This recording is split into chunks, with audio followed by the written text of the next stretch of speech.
All right, the pals are back. Coming to you live from the studio. We had a good pal, Blake, on. This guy's nuts. Blake, honestly, like, shout out to you. You're the best, man. Honestly, he was the best.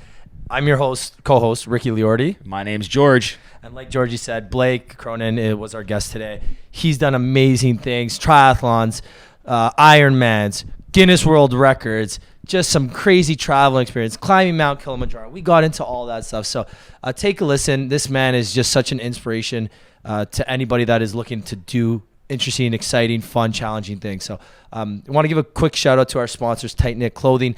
Tight Knit Clothing is about friends, family, and fashion, inspired by hip hop, the city of Toronto, and street culture. We make streetwear for everyone and anyone. So check them out. Again, guys, it's important to support local brands, especially during times like this. So check them out at tightknitclothing.com. And Georgie, what do we say? LFG. Let's go. Georgie's got one right Rick up. usually starts it up, but I got one. But before Georgie starts that off, Blake, welcome to the Pals Podcast. Yeah, so glad to be here. I love it. Make sure you talk really close into. Yeah, there we go. We're glad to have you on. Not gonna lie, this is an exciting episode. I'm fired up for it. Yeah, super pumped. Love the wall, by the way. Yeah, shout out Anthony Chardy again. Every episode is gonna get a shout out because he's Probably awesome. gonna happen regularly. Boom. So Georgie, I'm curious. Hit him with us. Well, I was gonna ask the question out of the gate, man. Way to steal my thunder. What is your least favorite run you've ever had in your life? Like maybe not a race, but one that you remember that just sucked. Is there one that sticks out? So I feel like you guys set me up for this question. I just thought about it literally while we were like getting ready. I was like, I gotta hit him with something. So this is like a common story that I like often tell people. Oh, sick. So I was thinking about it and I was like, shit, sorry, I'm swearing. No, you're good. You're good. You can say whatever you want. I try not to, but I know that was a New Year's resolution. Not he to swear. listens to the podcast too. So I'm going to tell the short version of the story because I don't want to drone on and on for a long time. But went to London, England. My sister lives there. My best friend was living there at the time. We had an all-night bender, pulled an all-nighter. We're on top of a roof watching the sunrise, drinking our beers or whatever. And we're like, okay, maybe we should call it. It's 6 a.m., stayed awake all night drinking. And my sister and I are on a bus, and we're busing back to my mom's flat where we were staying at the time. And I meet a girl on top of this double-decker bus, and I'm like, hey, did you have the craziest night out last night as well? She's like, no, I'm actually about to do a race. I'm like, oh, like what type of race? She's like, well, I signed up for the London Marathon, and we're doing this trial marathon today. And I'm like, oh, I run marathons. I'm going to do it with you. Wait, sorry, how long ago was this? 5 years ago. Okay. Yeah. So I'm 31 right now. It was like when I was closer to 24, 25, and you're still fresh out of school. Like I could pull off that sort of stuff. Yeah. So I'm like, yeah, I can totally run this race. And like the weirdest thing was like I wasn't even trying to wheel or anything. I was just like, hey, I think it would be fun to run this marathon with you. Because like I've pulled an all-nighter and I can, and like I'm Blake Cronyn and I can do anything, you know, like yeah, just like young and you feel like you're like invincible kind of thing. Exactly. Yeah, yeah. Dumb attitude. So basically she's like, yeah, that would be so fun if you came. Didn't think in a million years I would show up. I run home, I get my shoes, I change, I get back on the bus. It was a different bus, but same route. And I'm on the bus. I'm like, I don't even know where this thing is.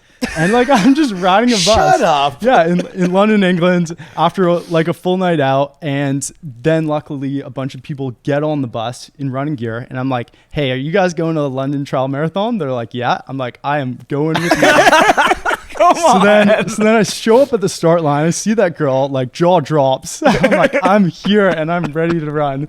So long story short, let's just like kind of wrap it all up. But basically I get to the 16th kilometer and I get to the halfway point. We had been following the Thames for a long time. I run pretty much far west along the Thames. And I'm like, you know what? I can't keep going. 16K in, and like, to some runners, that's not a long distance, but to others, if you're kind of going in cold turkey, 16's a lot. If you're also 20, 20's a lot. Still drunk, not even hungover, still drunk probably. That's a lot. So I had to call it, and it wasn't actually because I was tired or because of like my legs were hurting or whatever. It was actually because I felt a pain in my groin, and I'm like, hey, this really hurts. I can't keep running. So she finishes the race. I don't know what happens with her, but basically I'm like, okay, I need to call it. But the issue is I've run so far west that I'm past the furthest tube station, like subway station. And so I need to find people, ask them where it is, then like hobble to it like a kilometer away. Huge pain in my groin, have no idea what it is. Then I have to take the tube all the way back to my mom's place, an hour into town. By that time, it's like 10 a.m. in the morning, still haven't slept, still maybe a little inebriated and tired. And so I get home, my mom's up. She's a really cool mom. So she's like, oh, Blake, like great story. Hope you're doing okay. So Great story. You're crazy, but great story. I sleep for an hour. I get up. My mom's like, hey, we have to go to Cambridge to eat dinner with my friend. So I go to Cambridge with my mom, and halfway through the train ride, I'm like, hey, I have an issue. I need to go to the hospital. So I call up. My sister's like, hey, why don't you just call up a doctor and ask them to diagnose you over the phone? I'm like, great idea. They're like, Cancer. They're like, we're pretty sure you have testicle torsion. And I'm like, what the hell is that? They're like, it's not good. It's basically your testicle twists and then it suffocates and then we have to operate to remove it. And I'm thinking the worst, and it was not good, obviously. Yeah. And so I basically go to the hospital, and randomly I had like the most attractive doctor ever, and I'm not making that up. It was a woman This story is absurd. Yeah, woman doctor, and she's like, hey, let's see what the problem is. Just like touch my balls and stuff. And it basically, what it was, not that you even need to know, it wasn't anything bad. It was like there's this vein or artery or whatever. My twin brother who's a doctor is probably like, oh, he's butchering what exactly it is. But it's called the epididymis, I believe, and it goes into your testicle, and it got inflamed, or like there was a cyst, which was like, I don't know, kind of gross. But it wasn't anything bad. And they're like, yeah, it's not even an issue, and it's going to go away. And that's what happened. And just the cherry on top of the whole story, at the end, they're like, yeah, you're really going to need a needle. And I'm like pulling up my sleeve. I'm like, okay, just give it to me, doc. And they're like, no, this needle goes in a different spot. And so they make me turn over, put a needle in my ass. And they're like, oh yeah, right before they do it, they're like, oh, and by the way, this is really going to hurt. And that's it. And so I'm glad you asked that story, because I frequently tell people, like, the reason why I bring it up is that was probably the best training I could have ever done. Because anytime I'm doing any other race and it starts to get tough, I think back to that moment and I'm like, at least I'm not drunk running this trial marathon and then going through all this shit after. Get a needle in my ass. I did not know that story. That's I didn't a great tee you up story. for that. I just thought you were gonna like give us some like inspiration, like, oh yeah, I ran like a ultra somewhere for fun. Like, that's insane, dude. I can't. That's crazy. That's a great story. Honestly, that's a phenomenal. That gets story. us right into this podcast. That's a great way to kick it off, dude. Yeah, that's thanks. nuts. How do you? First of all, like, how would you even run on no? I'd be falling over myself. I don't know what it is. I think when you start running, it just becomes second nature, and you can kind of do it like walking. And I feel like if you look at a lot of runners, they can kind of just get up and go on a run. And the only thing that will vary is the distance, like how far they can go, how fast they can do it, how comfortable they feel while they're doing it. So I was kind of at that stage where I was able to do something like that. But I definitely don't recommend it, and nor do I view it really as a good thing that I would brag about. If anything, at this age, I think I've kind of grown out of that mentality, and I try to actually really prepare for these sorts of things. More so for like this, at the time, you're young, like any of us at that times, we say yes to everything. Being young, you want to do it for the story. But yeah, I mean, this is kind of like a good segue, because obviously, like, we'll probably preface at the beginning of the episode, but you're on because big runner. Obviously, people can tell if they're watching the video. Like, guy just looks like he kills marathons. And obviously not drunk anymore when you do them, but it's kind like of that story is such a roller coaster. Like, start off good night of boozing, you're with your fam, then you see this girl, like, okay, yeah, I'm in, let's do it. You go to her, you start running, then it ends up in the hospital. Like, that's a roller coaster of 24 hours. Probably more, because how was the night? Was it a good night though? Yeah, it was amazing. I forget all the places we went, but it was like a breakdown, like everything you would want to do in London. So you hit the pubs, you hit the clubs. We probably hit some like sketchy basement establishments. We then go to a house speakeasies. Yeah, then we go to a house party, and then we wind up on the roof watching the sunrise. So it was like all perfect components. Yeah. It's a phenomenal story. So when you said running on the Thames, London was So the first time I ever ran a half marathon, I did it when I was traveling. I said I wanted to try run a half marathon. I started training. The race was like in May in Tenerife in the Canary Islands. I just assumed it was like a regular marathon, half marathon, and I started training in January. So I was in London in May, and my training got me up to and I was not a runner at all by any means before this. So I built up, and I was at like an 18K. It was like maybe 2 weeks before the race, so it was kind of like or 3 weeks before, so I was gonna taper back down. And I remember I've never run 18K before, but I ran along the Thames, and it was like a cold, rainy day. I ended up in like the middle of nowhere. I mean, I was still kind of close to the tubing and get back, but I was just kind of zigzagging through the city. So I know it is pretty tough. At that point, again, never ran. And running in London is kind of tough at that time of year. It was just like freezing cold and all that stuff, but it is a nice city to run in, I will say that. Really, really nice. It's great because there's so many sites, and then it's kind of all condensed. I know it's a massive city, but a lot of the sites are condensed. So within the span of like a 5 to 10K, you literally see everything. Yeah. So I really enjoy running in London. Not to mention they have Hyde Park, which is so beautiful. So my run, actually, I went through kind of went through Buckingham Palace area. You passed the Shard. I ended up basically started in Shoreditch, and I ended up in I think it's Canary Wharf or something. So yeah, I kind of ended up all over the city, but I think it's also one of the best ways to see it. But to your point, just running through downtown London area, you can see almost the entire city, or all the major sites and big famous things just by going through the city. Yeah. So because you mentioned the Shard, it's not exactly in this building, I don't think. It's a building close to it, but they have this restaurant on the 38th floor that does 24-hour duck and waffles. I think it's even called that. Is that a thing in London? Duck and waffles? We have chicken and waffles here. It's our thing. I didn't know that. I don't know. Yeah. So fish and chips obviously is a big so thing. it could be chicken and waffles, but I'm pretty sure it's called duck and waffles. But the good part of that is they have a restaurant, I believe, a floor above, 38th, 39th floor, called Sushi Samba. And out of all the restaurants that I've visited while traveling, I feel like that's one of my faves. So if you guys are ever over there, I know you guys love traveling. Yeah. I highly recommend Sushi Samba. It sounds familiar. Is it one location? Do you know if there's other location around the world?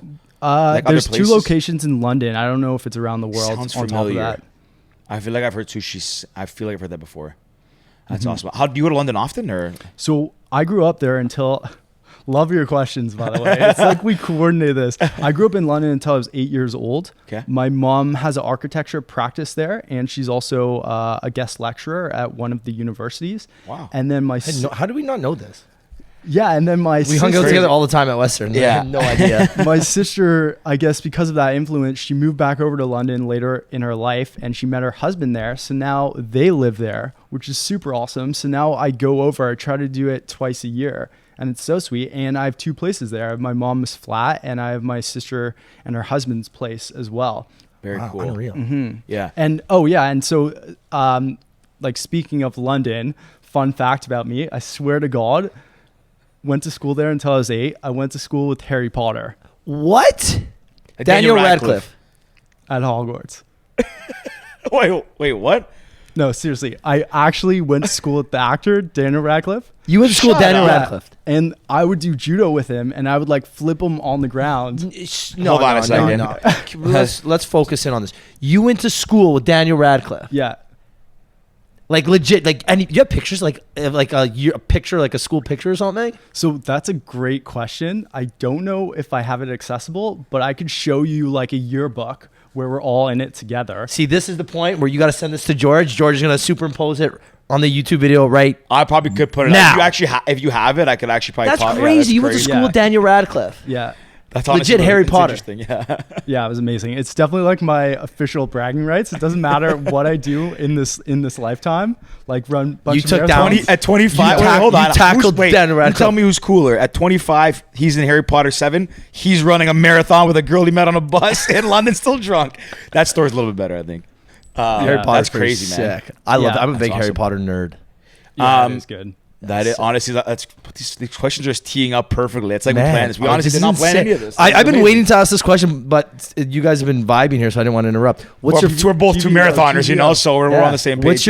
What's your favorite race you've ever run, or favorite race in general? It doesn't have to be run maybe it's an Ironman or something. Yeah. So definitely the Ironman. which I have the medal right there. Pull them up. I don't know if Can we see? you're- That thing is huge. Is that Tremblant? So the only Los Cabos, whack thing Where? about Cabo? Cabo. You did Ironman.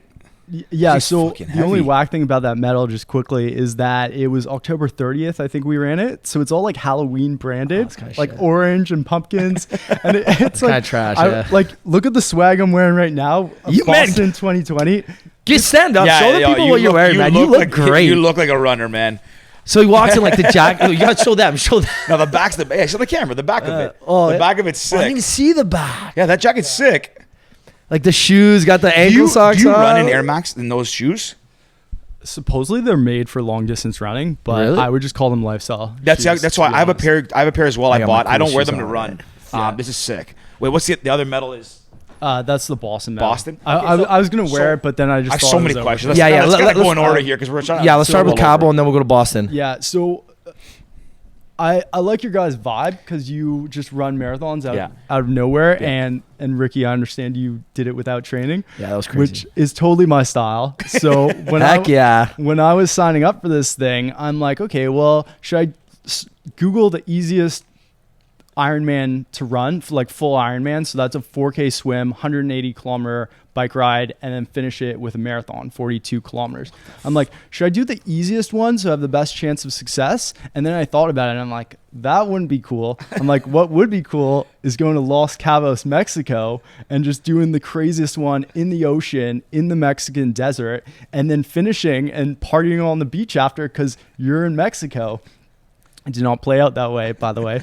But that's what I did. And signing up for that was a little impulsive. I had just finished the half Ironman in Muskoka. And I just normally... Which they say is a really nice one, right? They Yeah, say yeah. it's like it's a very picturesque, like you're going through like the cottage country basically. Yeah, and a lot of people will say that it's so hilly, but it's like what goes up must come down. So I felt like it was just as good from that perspective. But when I finished the race, what hardly ever happens is finishing a race and being like, oh, I feel great. I feel like I could do more or do another one or whatever. Normally you're fully gassed because you've given it your all. But when I finished, I was like, I still have fuel left in the tank. And then it made me think, why don't I just do a full? And so I signed up for one like 2.5 months later, I believe. And I think it said like $750 US was like the price tag, but then it came through This is on the Cabo one you're talking about. yeah, the Cabo, to sign up for Cabo. And it came through on my credit card for 1,000 Canadian. And I'm like, whoa, did not like see that one coming. If I had like really worked through the numbers, I probably would have been like, there's no way I'm spending $1,000 to enter a race. Yeah. But I guess it happened and it was amazing. So that, yeah, I signed up for that guy. And, yeah, before I like get more into the race and training, like, do you have any comments? Yeah, I mean that's honestly like It's just just a great story. So that's kind of like how I Yeah. did my half. It didn't cost me that much. I just kind of signed up. I'm like, oh, cool. How hard can it be? Again, not preparing for this. I've told this story before, but I don't know if I've said told you about this. But when I signed up for my half, it was it turned out to be the 1 in 10 where I signed up was like an ultra. It was basically an ultra, a marathon, a half, and then a 10K. And I didn't know Tenerife's like a volcanic island. So I just assumed that the race was going to be like just running on, it said like 40% road, 60 like, or 50 trail and 10 like dirt path. I just assumed it's like running through like a woods. Yeah. You run like up the volcano or pouring rain, all that stuff. Again, had I planned, the money wasn't the biggest thing, but I didn't really research. So to your point, I did like an impulsive thing. And then during the race, I really regretted that I was committed to this thing at that point. But then once you're committed, you're like, Once you're there, you're you got to there. do it now. Mine's similar. When I did the half marathon in Toronto last year, the only reason I did it, I think, is because your brother decided he wasn't going to run, so I took your brother's bib or something.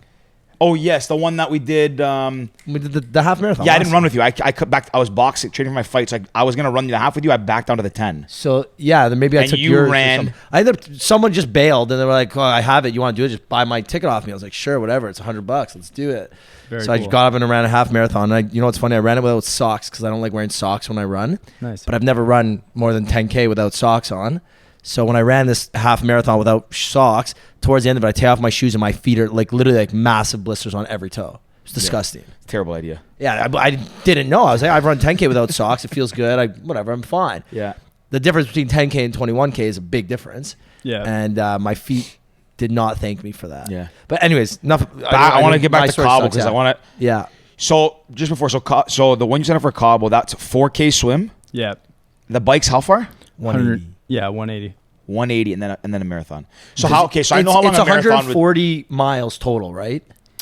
Yes, I believe Yeah, so. 140.6 because the half marathon. Yeah, the 70.3. 70.3. Yeah. So I guess before we get because the story I obviously want to hear that as well. But just before we get into that, so we understand like when you run a marathon, like your marathon time, let's say.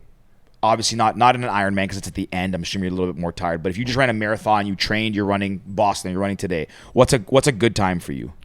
Okay, well, I'm glad you asked that because I should definitely. I love it. I think it's important that before we like even get into these run stories, we set up kind of like the baseline of what you do. To kind of compare, right? Like, people should probably know my stats. Yeah, because we run in 5.5 hours.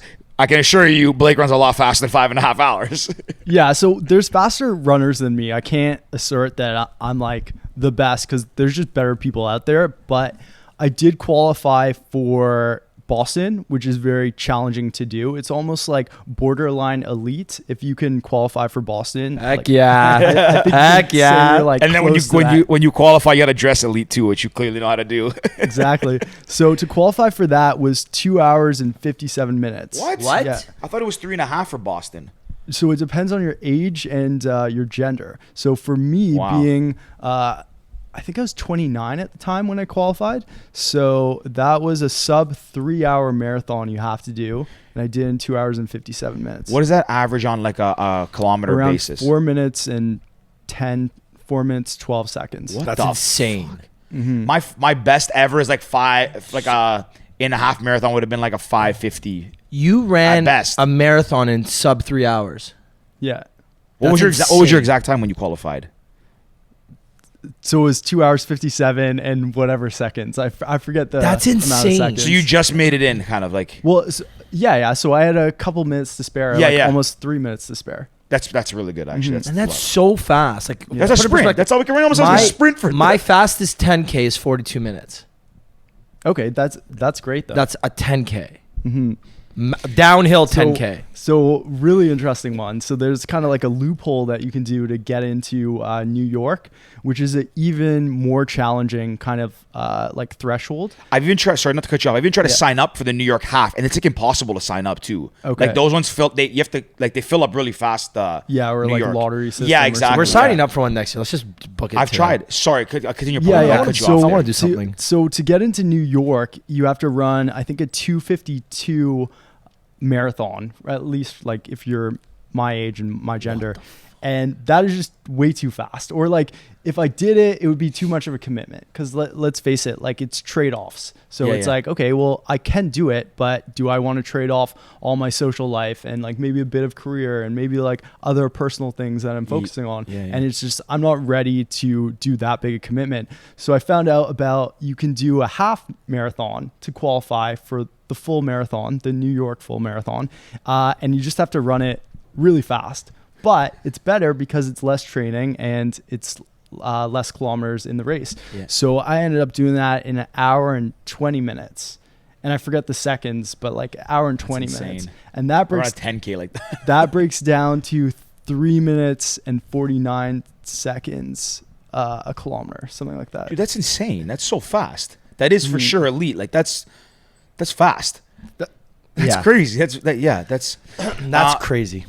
When you run, and just what shoes do you have a specific shoe you run in, or did change by race? Like, well, so I was a Nike Pacer, which is not like a big title, but it basically meant that you worked for Nike, you were a part-time kind of employee, and you led runs downtown, and you were kind of a good enough runner that you could pretty much run at any pace and then lead these groups. And so I did that. And that basically made me a diehard Nike fan. And I actually almost didn't order this jacket because it's not Nike. I support that. Yeah. I'm a Nike guy, but that's a sick jacket. I would wear that jacket for sure. And I don't know if it's Adidas or Adidas. So can we just get clarification on that? I think it's Adidas. Yeah. Unless you're from Germany. I think it was invented in Germany, right? I have no idea. Then it's Adidas. Yeah. Adidas. And well, anyways, yeah, I'm glad I ordered it too.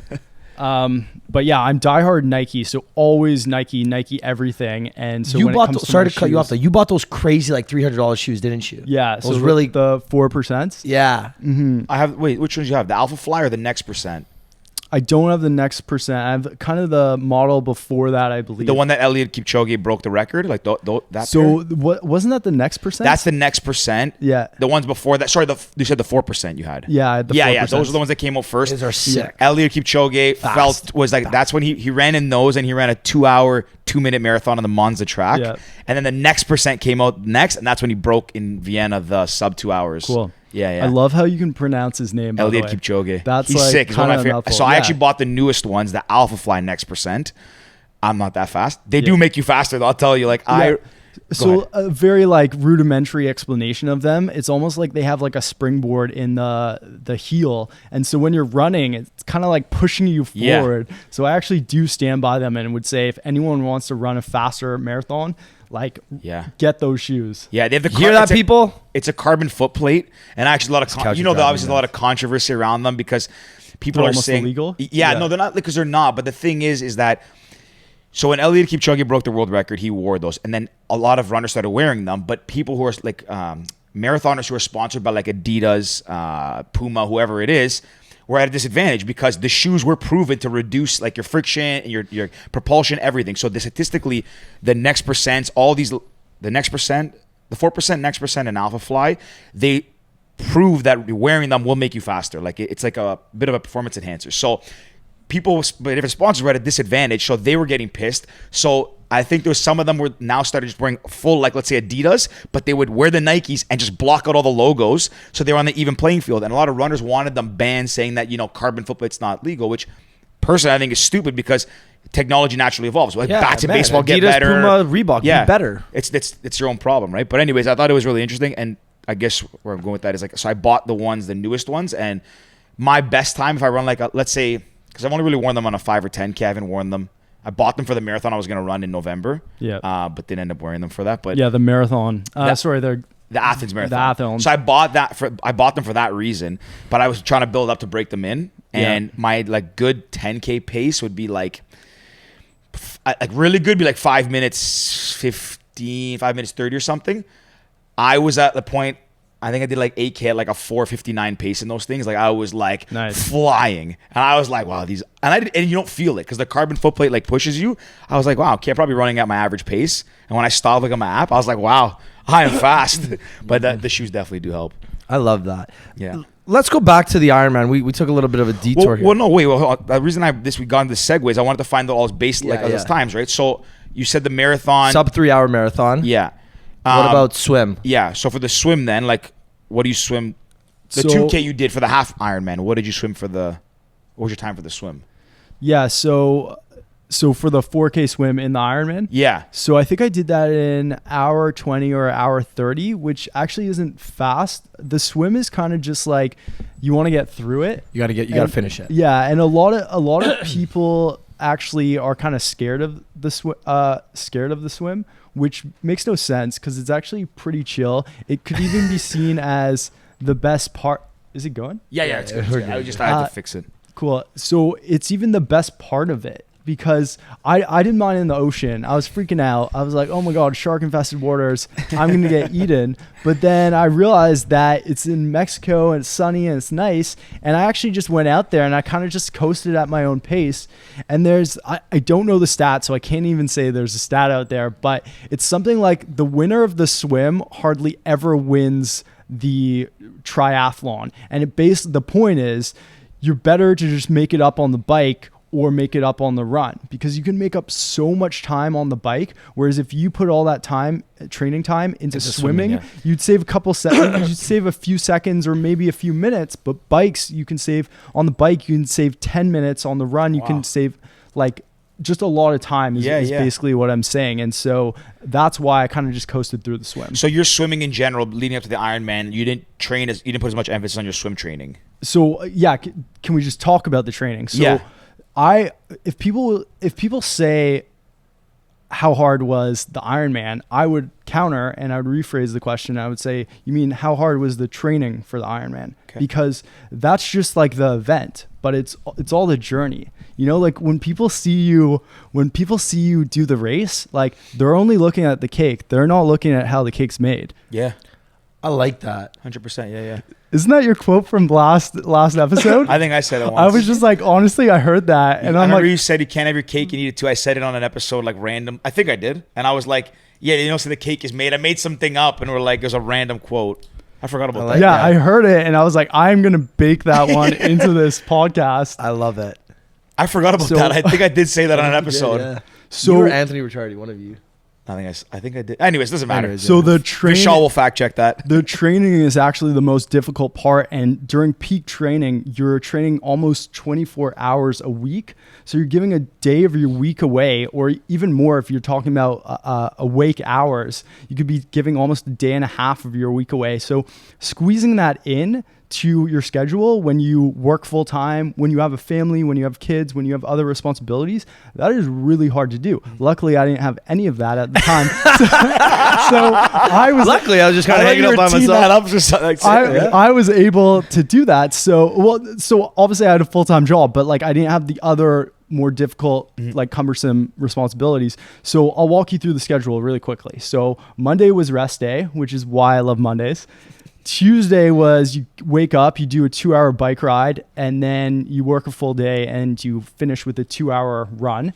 Wednesday is the swim day. So this kind of answers your swim question, where you would swim up to 4 kilometers. And so I wasn't like the best swimmer. So maybe that's a 2-hour swim session for me.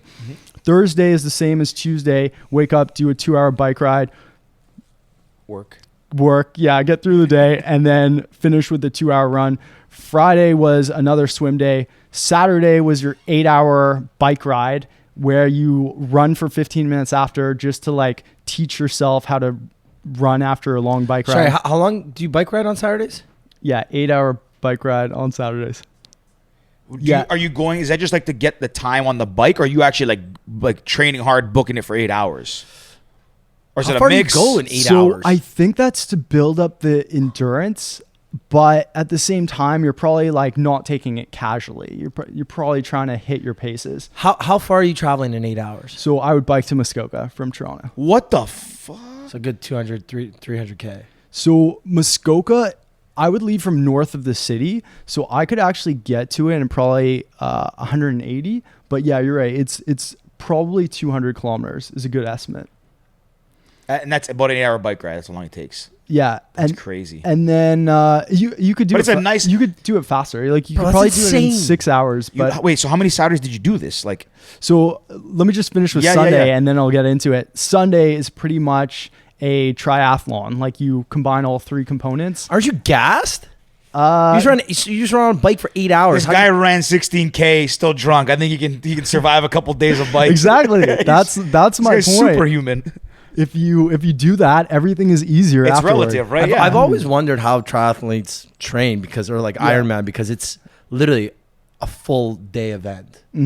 So basically, you just follow the training schedule, and I just kind of stated 2 months out, which is the most difficult part of the training. And so it could add up to maybe 24 hours of your week, but the month before, let's say 3 months out or 4 months out, you might only be allocating 10 to 15 hours. So it's actually somewhat manageable for some of the training session. It's only difficult 2 months out and like around that period. So you kind of build up, and then so 2 months out, the month before, are you still going to 24 hours, or are you scaling downwards? Or are you scaling up still? You taper, right? Yeah, the month before. Okay. So that's still probably 15 hours per week, where you're kind of doing the same schedule, just not as long. So maybe only an hour bike ride in the morning and then like an hour run after. That's still crazy, but like, I mean, like working out 2 hours in the morning, 2 hours in the evening, like, I'm not discounting that it's not hard. Like, I mean, people, if they wanted to do it, you could do that and train, because people go to the gym, like you spend, 2 hours working out in the gym kind of thing, like just adding an extra one in the morning. I mean, the 8-hour bike rides and then a triathlon the next day is kind of crazy for the average person, but yeah. So you'd bike to Muskoka on the Saturday and then do a triathlon in Muskoka on the Sunday. Yeah, pretty much. Jesus. That's insane. Wait, and when was this one? When did you do Cabos? I actually did it a long time ago. I did it when I was 27. So I'm 31 now. 2017. Yeah. And 16. yeah, so it is kind of a while ago, but like I think if anything, I've gotten stronger since then. That was before I qualified for Boston or qualified for New York. So if anything, I think I would crush Ironman even more so. Go ahead, Rick. I was gonna say, what's your diet consist of when you're doing an 8-hour bike ride? Yeah. Like, are you just eating anything and everything? Honestly, at the end of the day, I almost want to throw this question back at you, because I feel like when you're doing marathons and triathlons, I'm literally just eating everything. Yeah, I'm eating very healthily. Like, I will always eat right. I just won't eat the right amounts, you know? And so I actually did come up with the goal that I want to hit 9% body fat just to see how it feels, you know? Like, get to sub 10%. How much body fat do you have now? I feel like you're at that. No, definitely not, because I frequently hit kind of, I don't know what the label is, but it's like a compensation effect where whenever I expend or burn 4,000 calories, I'm eating them back. Yeah. So I will never be able to train for a marathon or Ironman and actually get in the best shape of my life because I'm eating such large quantities. So I know you qualified. No, you didn't qualify. You won that contest way back in the day, like Mr. Italy or something like that. Yeah. Mr. Chin. No big deal. Mr. So Chin, yeah. How do you eat for something like that? It doesn't make sense to me how you can train so hard and then also eat well. So that was different because I was basically eating, I'm not going to lie, I ate chicken and asparagus 5 times a day. That was it. That was all I ate. And I was still drinking. 5 times a day or 5 days a week? 5 times a day. 5? I was eating chicken and asparagus 5 times a day. How many calories would that have been? I don't know. I had those like small, properly portioned containers. Yeah. It would have like 6 pieces of asparagus, 7 pieces of asparagus, and 1 chicken breast. How long were you doing that for? I did that for about 2 months. And when I was drinking, that's all you ate for 2 months, basically. Wow, like I'd have a cheat meal every now and then, and but that was my main meal. Good for you. That would sometimes you sub out the chicken for the asparagus for broccoli. Sometimes it's sub out the chicken for fish or steak. But no carbs. I was eating very little carbs, little to no carbs. How do you function? Mind you, there's carbs in asparagus, I think. Yeah, like complex carbs, but it's not like. But it's not like it's not a heavy carb. Yeah, because I was just trying to cut down. And when I was drinking, I was only drinking vodka, water, Mio. I'd put a splash. I'd go to the bar. Not gonna lie, I remember going to Fiction nightclub with my own Mio, like those little you spray them in your drinks. And the bouncer looks at me, he's like, "What is?" I'm like, "Man, I'm on a diet." He goes, "What?" I was like, "I can't. Like, I can only drink vodka waters."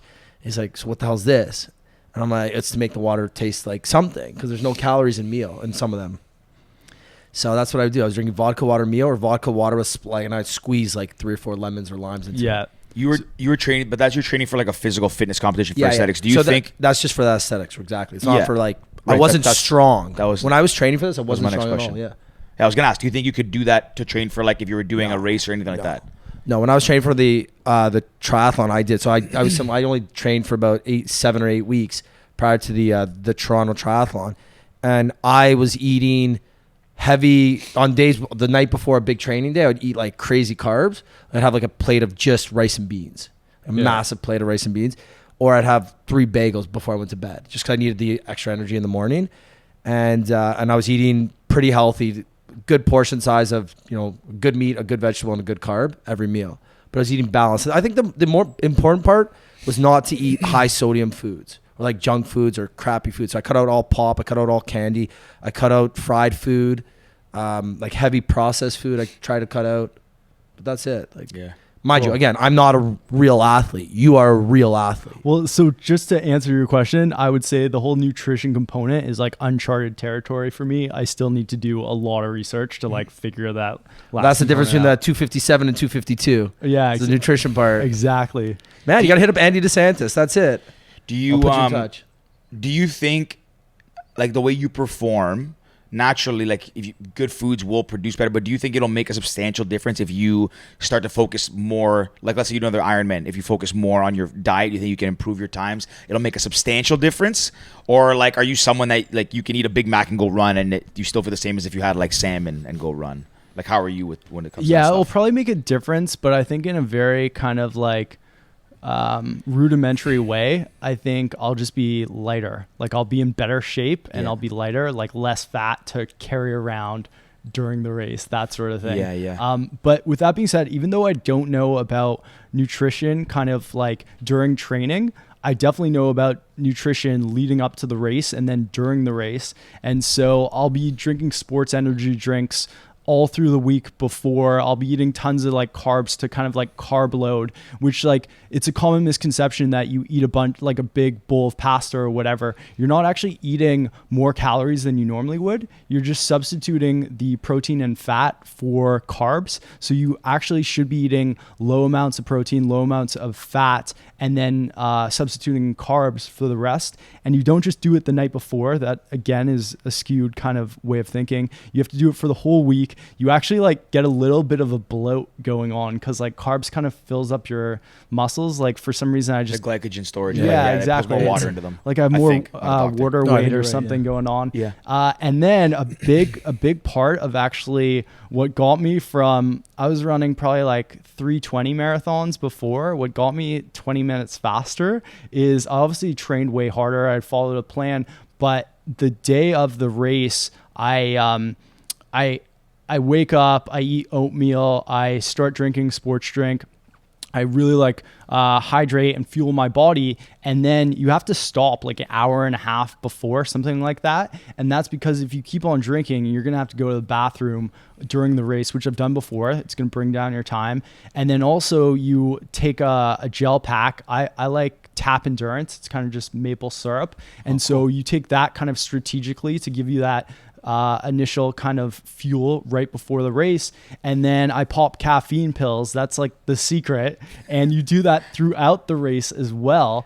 And honestly, a lot of people talk about hitting the walls in marathons and bonking or whatever. I find that if you kind of keep up a steady flow of caffeine pills as well as nutrition like gel packs and hydrating, you're less likely to be bothered by the wall. You still hit it, but you're able to kind of just like circumvent it, like go around it and be like, cool, I notice you, but I'm still gonna keep going. I never even thought look about at it. caffeine pills. Yeah, no, they talk about that. One of the reasons I feel like we should have had him on before we ran the marathon. This would have helped. Probably should have trained with him. I mean, we couldn't keep up with him, but he probably would have helped motivate us. Yeah, we definitely should have done that. One of the things that's interesting about nutrition too, and the reason I had asked that question about would you feel different is because when I was training for this marathon, I would run my long runs on the weekends up in Innisfail. My parents have a place on Lake Simcoe, very hilly, but I would do my long runs there because just country road forever. And I remember when I was building up, I found I found a book. I'm gonna mess the guy's name up. It's like Hal Groenfeld or something. He's like one of the top ultra marathon runners in the world. There's like two guys who just switch between 1 and 2, and this guy's like kind of the second best one, I guess. And anyways, he talks about like a lot of misconceptions, like carb loading, all that stuff. He also talks about training, stretching, all these things. And one of the topics that he brings up is like nutrition and how some runners can like eat whatever they want and still perform the best. Some have to be very strict on their diet and very meticulous. And he brought up a point that when he runs, like you said, he tapers, he doesn't eat leading up to the race, and like while he's running, he'll do the same thing. Strategically take packs, which what we did when we ran. But the guy who's the best ultra marathon runner in the world, I think it's a French guy, can't remember his name. When he runs ultras, he will eat whatever, like donuts before everything. He'll run, and then mid-race, he'll stop. And while Hal is eating like bananas and like good stuff for sustenance, this guy literally, his meal is a whole burrito. Like, picture one of Burrito Boys taking a whole burrito, eating it, and just taking off again at the same pace. Burrito Boys, you hear that? That was a nice plug. That one in there. But yeah, so like he'll eat like a heavy meal in the middle of a race and just keep back at his 4:30 pace or something, which is insane. Yeah. So some people just perform, I guess, I don't know, maybe, and that's what I was asking if you're like that, because like I need to be very strategic when I run. But I would just break it down quickly. I feel like for running at least, and maybe this applies to triathlons as well, I was kind of thinking of it in my mind because you're going to have runners on this show who it's their full-time job, that they're running coaches, or like they run marathons at 2 hours and 10 minutes, like really, really elite athletes.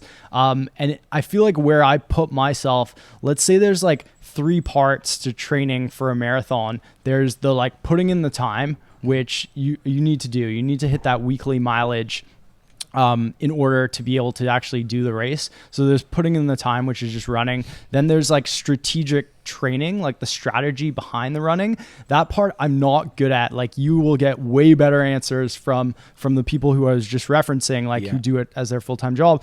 And then the last part is mindset, where you can do the first two and nail it. But if you don't have a good mindset, you're going to hit that wall. You're going to start feeling pain and you're going to be like, you know what? I can't keep up this pace, or I can't finish the race. And mindset, I think, is like where I kill it. Like where I kick ass is like mindset, because I did so many dumb things when I was younger that it kind of built it up in my mind. So I think like when you ask me about nutrition, I feel like I won't have a great answer to that because I'm pretty casual about it. But I do put in the time. I do have a good mental mindset. And then I do follow the training plans, which if you ever want to be a really good runner, you need to get your hands on a good schedule. You can get a coach if you want. They will help. I've never had a coach, but training plans actually build you up so that you like become the athlete who's capable of doing the race in the time that you want. Yeah, that's really interesting. Actually, I like how you put that. I mean, I'm sure we've kind of talked kind of like that, but never really thought about it. Where there's three things, like the food, the training, and then the mindset. I mean, we've kind of touched on that before, but the mindset. But that's really a good way to look at it. And I think that, honestly, to your point, I do think that is one of the biggest things. Like, I mean, I don't think I'm like the most in shape person. My diet wasn't great. Ricky, on the other side, his training wasn't great, but maybe his diet was better and the mindset. And I think at the end of the day, I think what makes a real game changer is, we said this last time when we talked about the recap, like mindset, I think is probably the biggest, honestly, probably the biggest factor. Like training, I think, is probably second, but like people underestimate that, like their ability to do it because of their mindset. And like, I think a lot more people could or should or could or can run and do these things, but they look at it like the training is the hardest and the nutrition's so hard. But I really think like that, to your point, if you have that last one figured out, the rest can kind of fall into place. Agreed. Which is really important. Yeah. I think a lot of people don't. Go ahead. Sorry, I want to tell a random funny story from, maybe it's not even funny actually. You mentioned caffeine pills and it triggered something in my mind. So I went to Centro Scuola in grade 11 or grade 10. So Centro Scuola is this big summer program where you get a credit in Italian and you go to Italy for 3 weeks.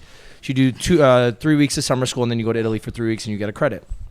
So a lot of people do it, especially like St. Mike's guys, and a lot of people in Woodbridge do it. So we went there and there was this girl on this trip and I was trying to think of her name and I can't remember it. She got kicked off the trip because she had caffeine pills. Wow. And we're all like, why? Like they're caffeine pills. These are over the counter. Coffee. Yeah. And they're like, oh no, this is drugs. It's compared to like 8 cups of coffee. And the girl's like, you literally buy this over the counter. She got kicked off of the trip. And I remember telling my mom this, or my mom was like, if they kicked you off for having caffeine pills, I'd fly out there and kick them out. Elaine would lose it. Have I ever told the story about the time I got in trouble? No, but it is pretty funny. I don't know if you told Isn't it like the time that you had a breezer on a trip? And yeah. Your mom was like, so, what? Like, Tell is that the story? Did I tell it on the podcast? Or Yeah, did I of tell course. you personally? Yeah, I think it was on your mom's podcast, which, by the way, I love that one. Man, I love how you honestly, listen, man. You're great, man. You're firing us. This guy's just pumping our tires. They were laughing like the whole time. It was so great to hear, and I love how thick your mom's accent is. Sofia Vergara. That's her. I knew that you were Italian and Brazilian. That's your mix. Yeah. So I just like had never really like put 2 and 2 together, and then hearing her, I was like, oh, that's so crazy. Yeah. Our moms is, it's still I think it's number 9 or 10th most downloaded episode. Shout out to all our moms. Yeah, all the moms that listen as well. Shout out to all of you. But yeah, that was a really funny story when I got. But anyways, if I've told it, then I'm glad the listeners know that story. I want to finish this triathlon. Yeah, so I think we kind of touched on all this stuff about like the training and that aspect. Yeah. So I guess let's jump back into the story now. Take us race day race week. Well, I guess even like to preface it a little bit. So doing triathlon in another country, you got to pack all your stuff. You got to bring your bike with you. All these things. I'm assuming I didn't even think about. Yeah, that. Like you have to pack all this stuff down. Is that easy to do? Is not like a hard part getting your bike to ship down all that? How do you ship down a bike? You put it on a flight. You put it as fragile. Do you have like a bike case? Yeah, so cases go for around maybe $500. Oh, so they're okay. But I don't do enough traveling with my bike to justify having a case. So I just went to the bike shop and I was like, hey, what should I do? And they're like, oh, we rent cases, $50 for a week. So it's actually pretty practical for things like that. That's actually really, Yeah. Smart. And then unfortunately, kind of shameful to say, I don't know how to disassemble my bike. I've never really taken it apart and put it back together. So I had them do it. So they charged me a service fee, but like it would be easy enough to just Google it, put it in the case, take it down, maybe buy a case if you're diehard enough. And then the transportation isn't that big a deal. Don't know if you have to pay for it extra on $50 the flights, or something. whatever. Yeah, whatever. Yeah, and then like it was pretty comfortable going down there, and Los Cabos is so beautiful that it's like it wasn't weird getting. It's not like it's a foreign place that I felt uncomfortable in. I was like, yes, I'm in paradise, and my parents came down, so like obviously that's just a bonus, and then yeah, so I would say initially. From like a conceptual standpoint, you're kind of like, ooh, traveling with my bike, that's going to be so burdensome, but it's really actually easy to just figure out, and then it's worth it. So the logistics of like getting down there, once you committed to get down there and all that stuff, like that part, no real roadblocks getting there. You get there and everything's all like pretty straightforward and stuff like that. Yeah, it's well organized too. So Okay. as I was saying, I don't know how to put my bike back together again, and I had to do that on that end. So I just went to a bike shop and I'm like, hey, can you help me out? And I'm pretty sure they even had one on site. Yeah, was they usually doing do, yeah. it for everyone else. So it was really seamless. And So if you you- want, I can get into race day. Yeah, that's what I was just gonna say. Yeah. Cool. So you Like, fly where- I then guess what, a where- couple days ahead, maybe 2 or 3 days ahead of time. Yeah, exactly. It's And- Cabo too, so try and You're stretch fucking it out just- yeah, you're as chilling. long as I can. Where and in Cabo, where specifically is the race and where do you go? Like, So I don't actually have great answers to that question. Like I just remember we were in like more of a historic district, like Okay. Old Town almost, and we just literally did the race around that area. And because you have to bike so far, you're like biking on the highway through a desert. But I couldn't tell you like where that desert Fair. was. So race day, I guess you're up at what, 4 or 5 a.m. Yeah, something like that. Take us the whole day. Yeah. Okay. So just quickly, the day before, they make you do a sprint triathlon as like you're like in the training schedule. So I'm like doing this sprint triathlon. I'm like, why am I doing this when I have this crazy race the next day? But supposedly that's like what you're able to do even when you're tapering. So I just thought that was like kind of hilarious. What's a sprint triathlon? So there's an Olympic triathlon, which is what most people do. Yeah, that's what I did. Yeah, But then half that, like half all the so it's distances. 750 swim, 20K bike, 5K run. I think. Yeah, exactly. Yeah, it's like Exactly. an hour thing, not even. Yeah. For people like them, it's like I not should even do an that. hour. Yeah. Yeah. It's just funny because some people will train for that, which is no bad thing. But it's when you're doing a training schedule that's as like comprehensive and intense as the Ironman, it's like, oh, and by the way, we're just going to make you do a sprint tri the day before. The day before, yeah. So anyway, race day, wake up early, which just a side note. I go to this gym the side note. downtown called One Academy. It's the best gym ever. I have to give it a plug. Where They're is just such it? great Yo, people. give them a plug. Leslie and Queen East. What's it called? One Academy. One Academy. Yeah. I ran by there. I ran down that street. I did it like 11K couple. We were weeks literally ago. there. We ran by there on our Yeah, thing. it's Leslie and Queen. Oh, It's sorry. Yeah, no, that was the marathon day. Sorry. Yeah. It's this amazing warehouse. Jesse, the lead trainer, is the best. Shout out Jesse. Yeah, he's so great. He's like a professional obstacle course racer, and he's so intense, and he makes all his workouts so intense, which is why they're like the best. And so the point there. Oh Yeah. Sorry. The point there was about waking up early. Like you kind of mentioned like, oh, so you had to wake up early on race day. But the thing is, he does a 5:15. Jesse does a 5:15 a.m. class that you have to wake up at 4:30 a.m. to do. So everyone who's diehard at the gym, which I'm in that. This boat. guy. I kid you not. Like I'm getting up at 4:30 a.m.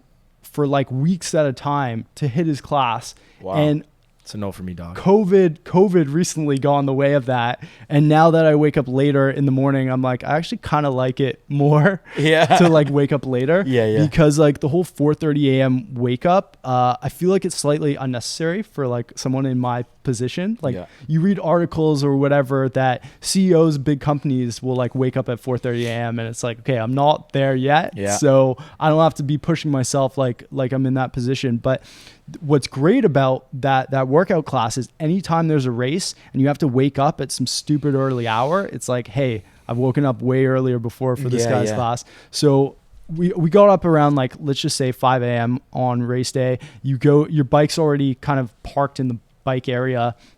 And then you go to the ocean, which is where you start the race. You wait for like your age group to go, and then you start the 4K swim. The year before, they were saying that there was 2 foot high swells that prevented people from seeing the markers or the buoys that kind of outlined the route. And a lot of people didn't finish because it was so wavy and so crazy. The announcer's just like, hey guys, just want to let you know that this year it's crystal flat and you should be really lucky that it's not last year. And so the swim was actually the most enjoyable part. I just literally cruised it and I got a pretty solid time. It was like an hour 20, hour 30. And so what if I lost 10 minutes or whatever? I just got on the bike and tried to make it up then. You know, it's funny you mentioned that you cruise the swim. I was a captain of my swim team in high school. Like I was legit a swimmer. Yeah. Like a pretty good one too, actually. 4th in OFSA, if I'm not mistaken. Bro. I love the episodes. This is amazing. I love this, man. Yes, I finished 4th in OFSA. I was the captain of the swim team, yeah. And the swim was hands down the most brutal thing I've ever done in my entire life. Yeah. I'd rather run a marathon. I would rather run a marathon on no training than swim 1.5K open water. Wow. I thought it was hands down the worst thing I've ever, single individual event I've ever done in my entire life. Because of the swim or because of Lake Ontario, or what was the reason? So I'd never swam in open water before. So I got in there and I honestly, I'm not gonna lie, I panicked. Like I for sure panicked. I'm looking down, I see the seaweed. A shark's gonna come eat me. Like there's fish here, piranha, something. Like I was in my head 100%. And then I didn't stretch properly because I'm like, I'm in some of the best shape of my life. I'm gonna kill this swim. Yeah, no, did not. So I should have stretched, did not stretch. So I had a leg cramp. My first was my left leg, then my right leg, then both legs, and I was basically like a fish out of water at that point. Yeah. Like I was just like flinging my arms around, just trying not to die, like backstroking it. Who backstrokes in a triathlon? Like this idiot. But yeah, so hands down, it took me, I was projected to do it in 23 minutes is what I did it in a pool. So I was like, you know what, 27, I can do it open water. And it took me, I think it was 44 minutes. Yeah, wow.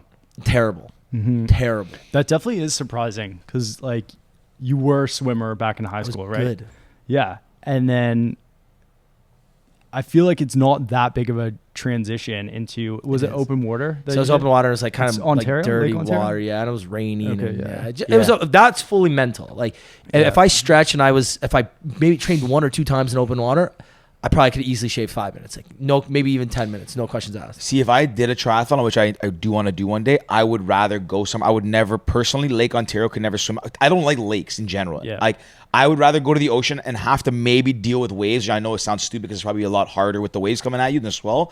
But I just I need to be able to see the bottom. Like I can swim. I'm not a strong swimmer, but like I grew up swimming my whole life and like I'm not scared and I wouldn't do well by any means, but I think I could handle it.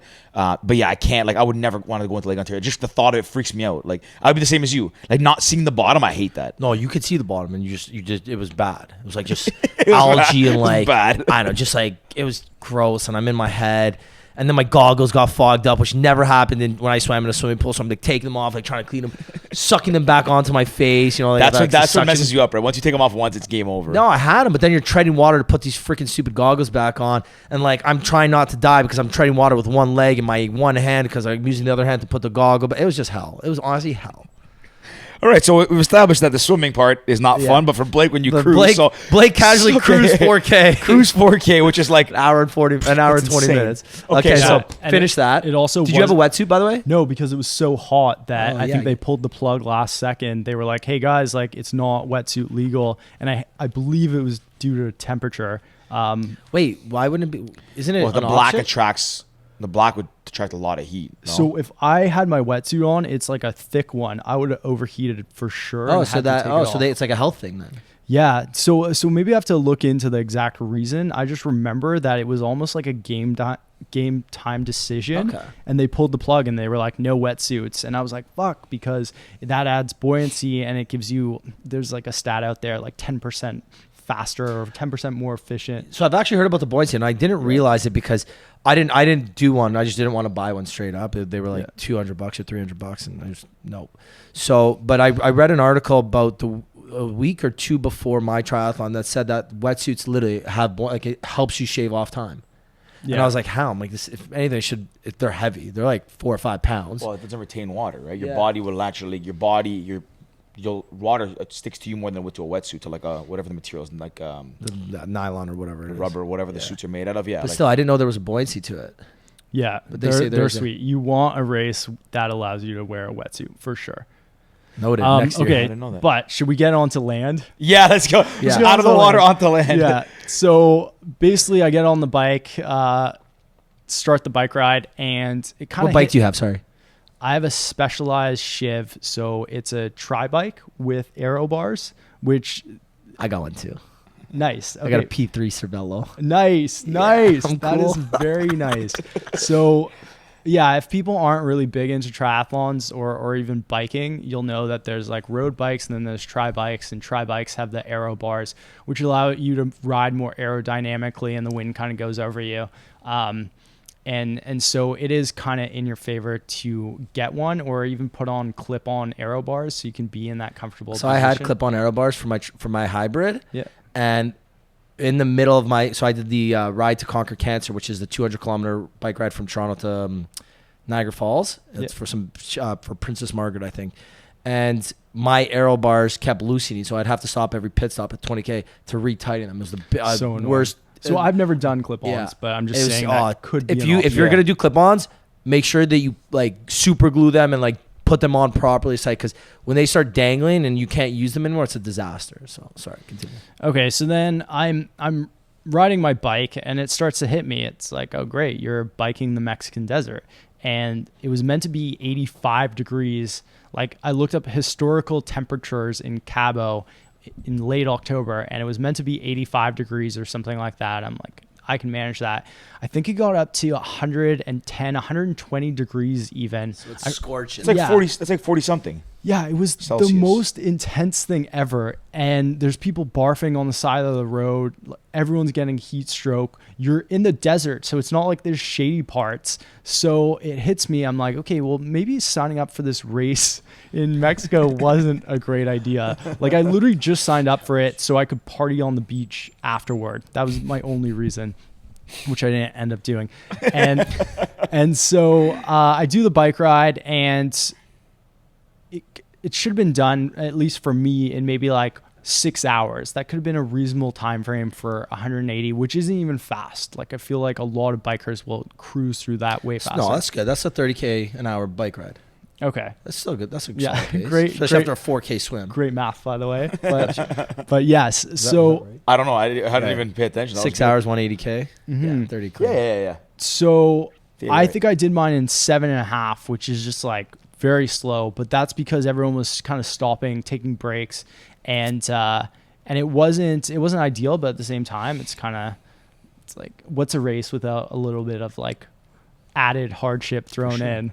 Yeah. And so a couple things from the bike ride was they had all these Mexican volunteers, and it was really nice of them and stuff, but you could tell the only reason they really wanted to sign up was because you could like dunk participants in like water. Like they would dump buckets on them every time they came by.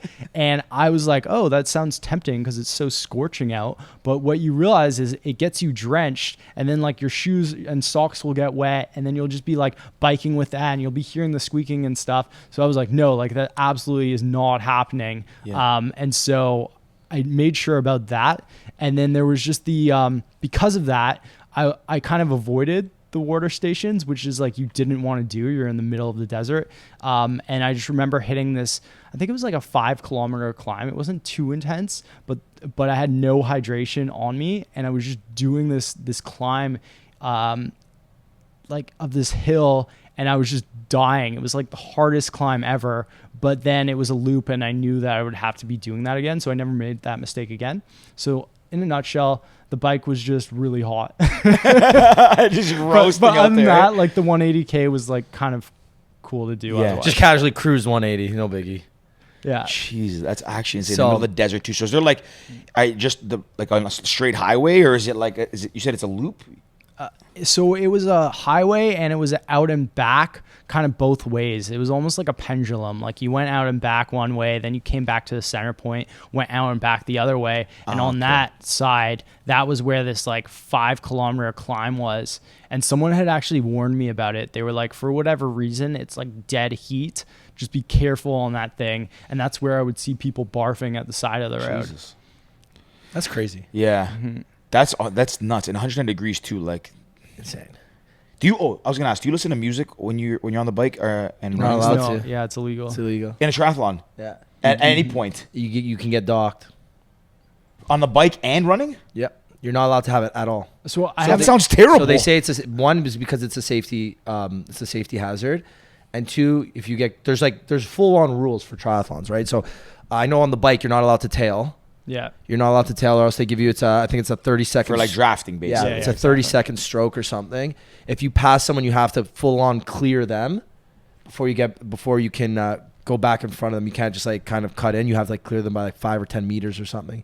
And then music, they can also dock you with as well. I did it with music though. So I got on my bike. I had my phone and my headphones inside my bicycle, and I wore a hat underneath my helmet.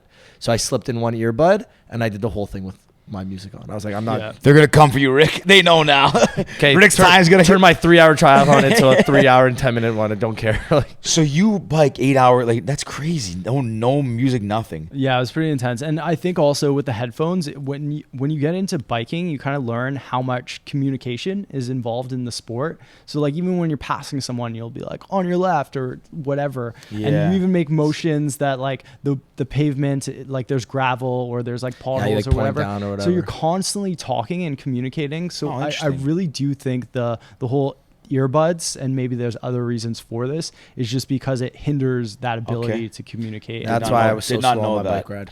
I'm not talking to anybody. Okay, should So, we get to the run? let's go to the Yes. run. Yeah, yeah. let's finish This this thing this off. is your Yeah. your strong part, right? Running's your okay. Exactly. So Oh wait, yeah. So running is your forte. Like that's Yeah. your best. yeah. And okay. I'm glad you said that, because actually running is my thing. So when I get to the end of a triathlon, a lot of people, biking is their thing. It's what they crush at, and they have these like huge, massive thighs, and like their legs are like pistons. That's not my legs, case. pistons firing on all cylinders. But then they get to the run and they're like, oh, well, I kind of shot my legs, like went a little too hard, and they have to get through a run, and you'll see people running at a really slow pace or even walking. And for me, I finish and I'm like, running is my thing. Now on to the best part. And then I just cruise the run, and it's not uncommon that I like literally just gun it for the rest. Really? But for the Ironman, it was actually really tough, and the sun, like how I was referencing the temperature and the heat, it actually goes down, because I did the race in 13 hours and 45 minutes, which is kind of long, but whatever, that's how it plays out. And the sun goes down, so it goes from a really hot day to kind of a cool day. It actually gets cold, and all the sweat on your body kind of starts to freeze. And obviously I'm embellishing that a little bit, but it really, like, you go from all this heat and sweat to like all the sweat like kind of freezing on you and getting so cold and so uncomfortable, and then you kind of have to endure through that. And I pretty much just like got through the marathon. I think it took me like 4 hours and something, 4.5 hours, let's say. Wow. And then I saved up a little bit of energy. So at the finish line, because there's tons of people there, I just sprinted the like final 200 meters or whatever, maybe even 400.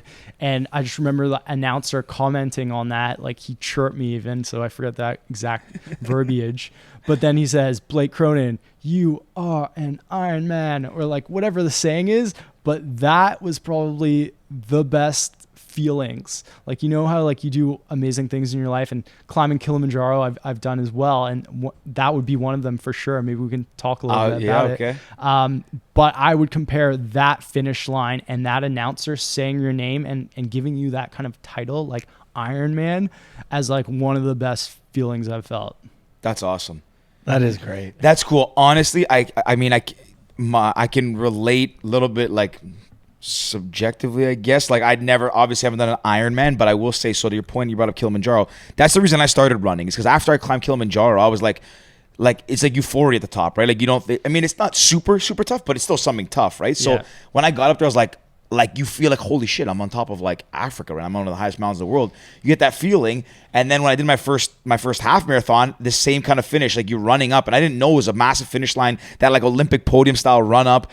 And when I crossed that line, it felt like someone shot me with adrenaline, one needle of adrenaline, like every drug. I was like, you run across, and it's like, it's impossible to explain, because you only really feel it when you do stuff like that you like, that just is so grueling mentally, physically, and you didn't think you can kind of do. Yeah.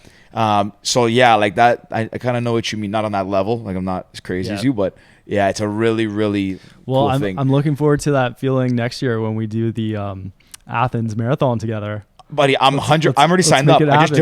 deferred my sign up. So if you want to go, Oh, sweet. you stay at my place in Greece. Come on down. Brief pit stop at Nyada.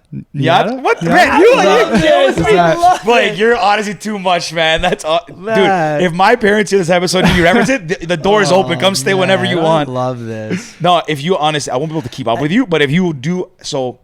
I want to do that one because That's the OG. That's I run from knew the town of Marathon where the word was invented. Like I knew the story before you said it, but like you obviously said it in a really good way, and that's where marathons were invented from. Yeah. Like wasn't it like a battle or something? And Yeah. then So you the original one, I don't remember the exact story, but the original one is it's a messenger.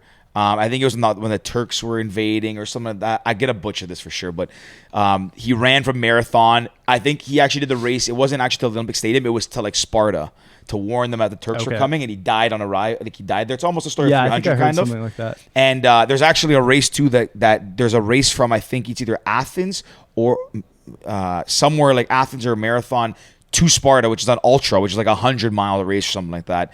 That's like the original. But the Athens they actually call it the Athens Original Marathon because it starts in the town of Marathon.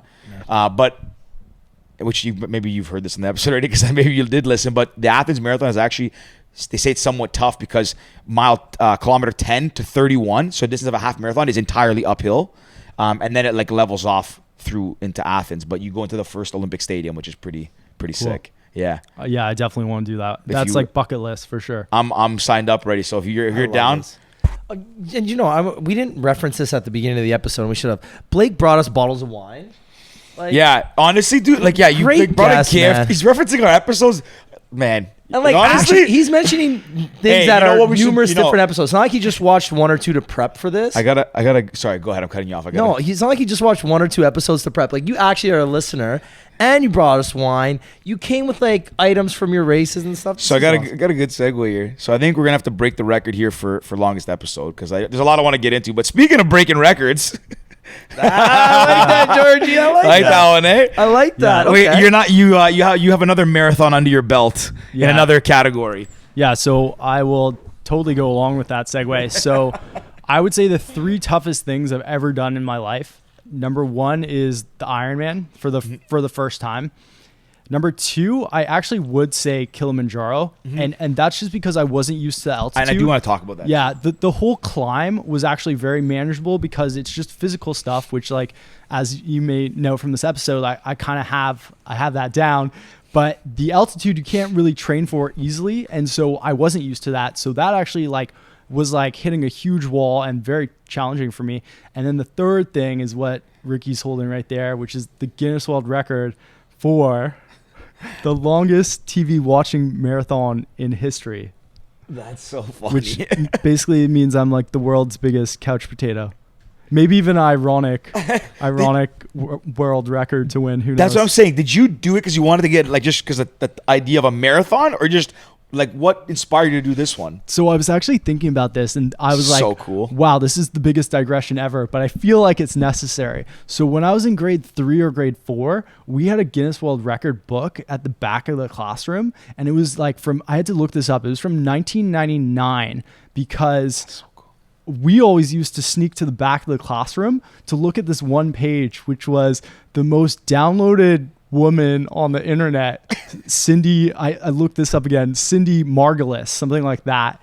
And so we're in grade 3. We're not even really into women yet, but we'd go to the back, we'd see the guy with the longest fingernails in the world or whatever, and we'd be like, oh my god, let's turn to this page, and we look at it and giggle and all that sort of stuff. And that set into motion that hey, I need to be in this book, right beside Cindy in this book. And so it's definitely been on my bucket list to do it somehow. And then basically how it happened was we get this email from this kind of casting recruiter or something like that, and he's like, hey, I'm working with Bell Media to kind of cast 6 people for this idea.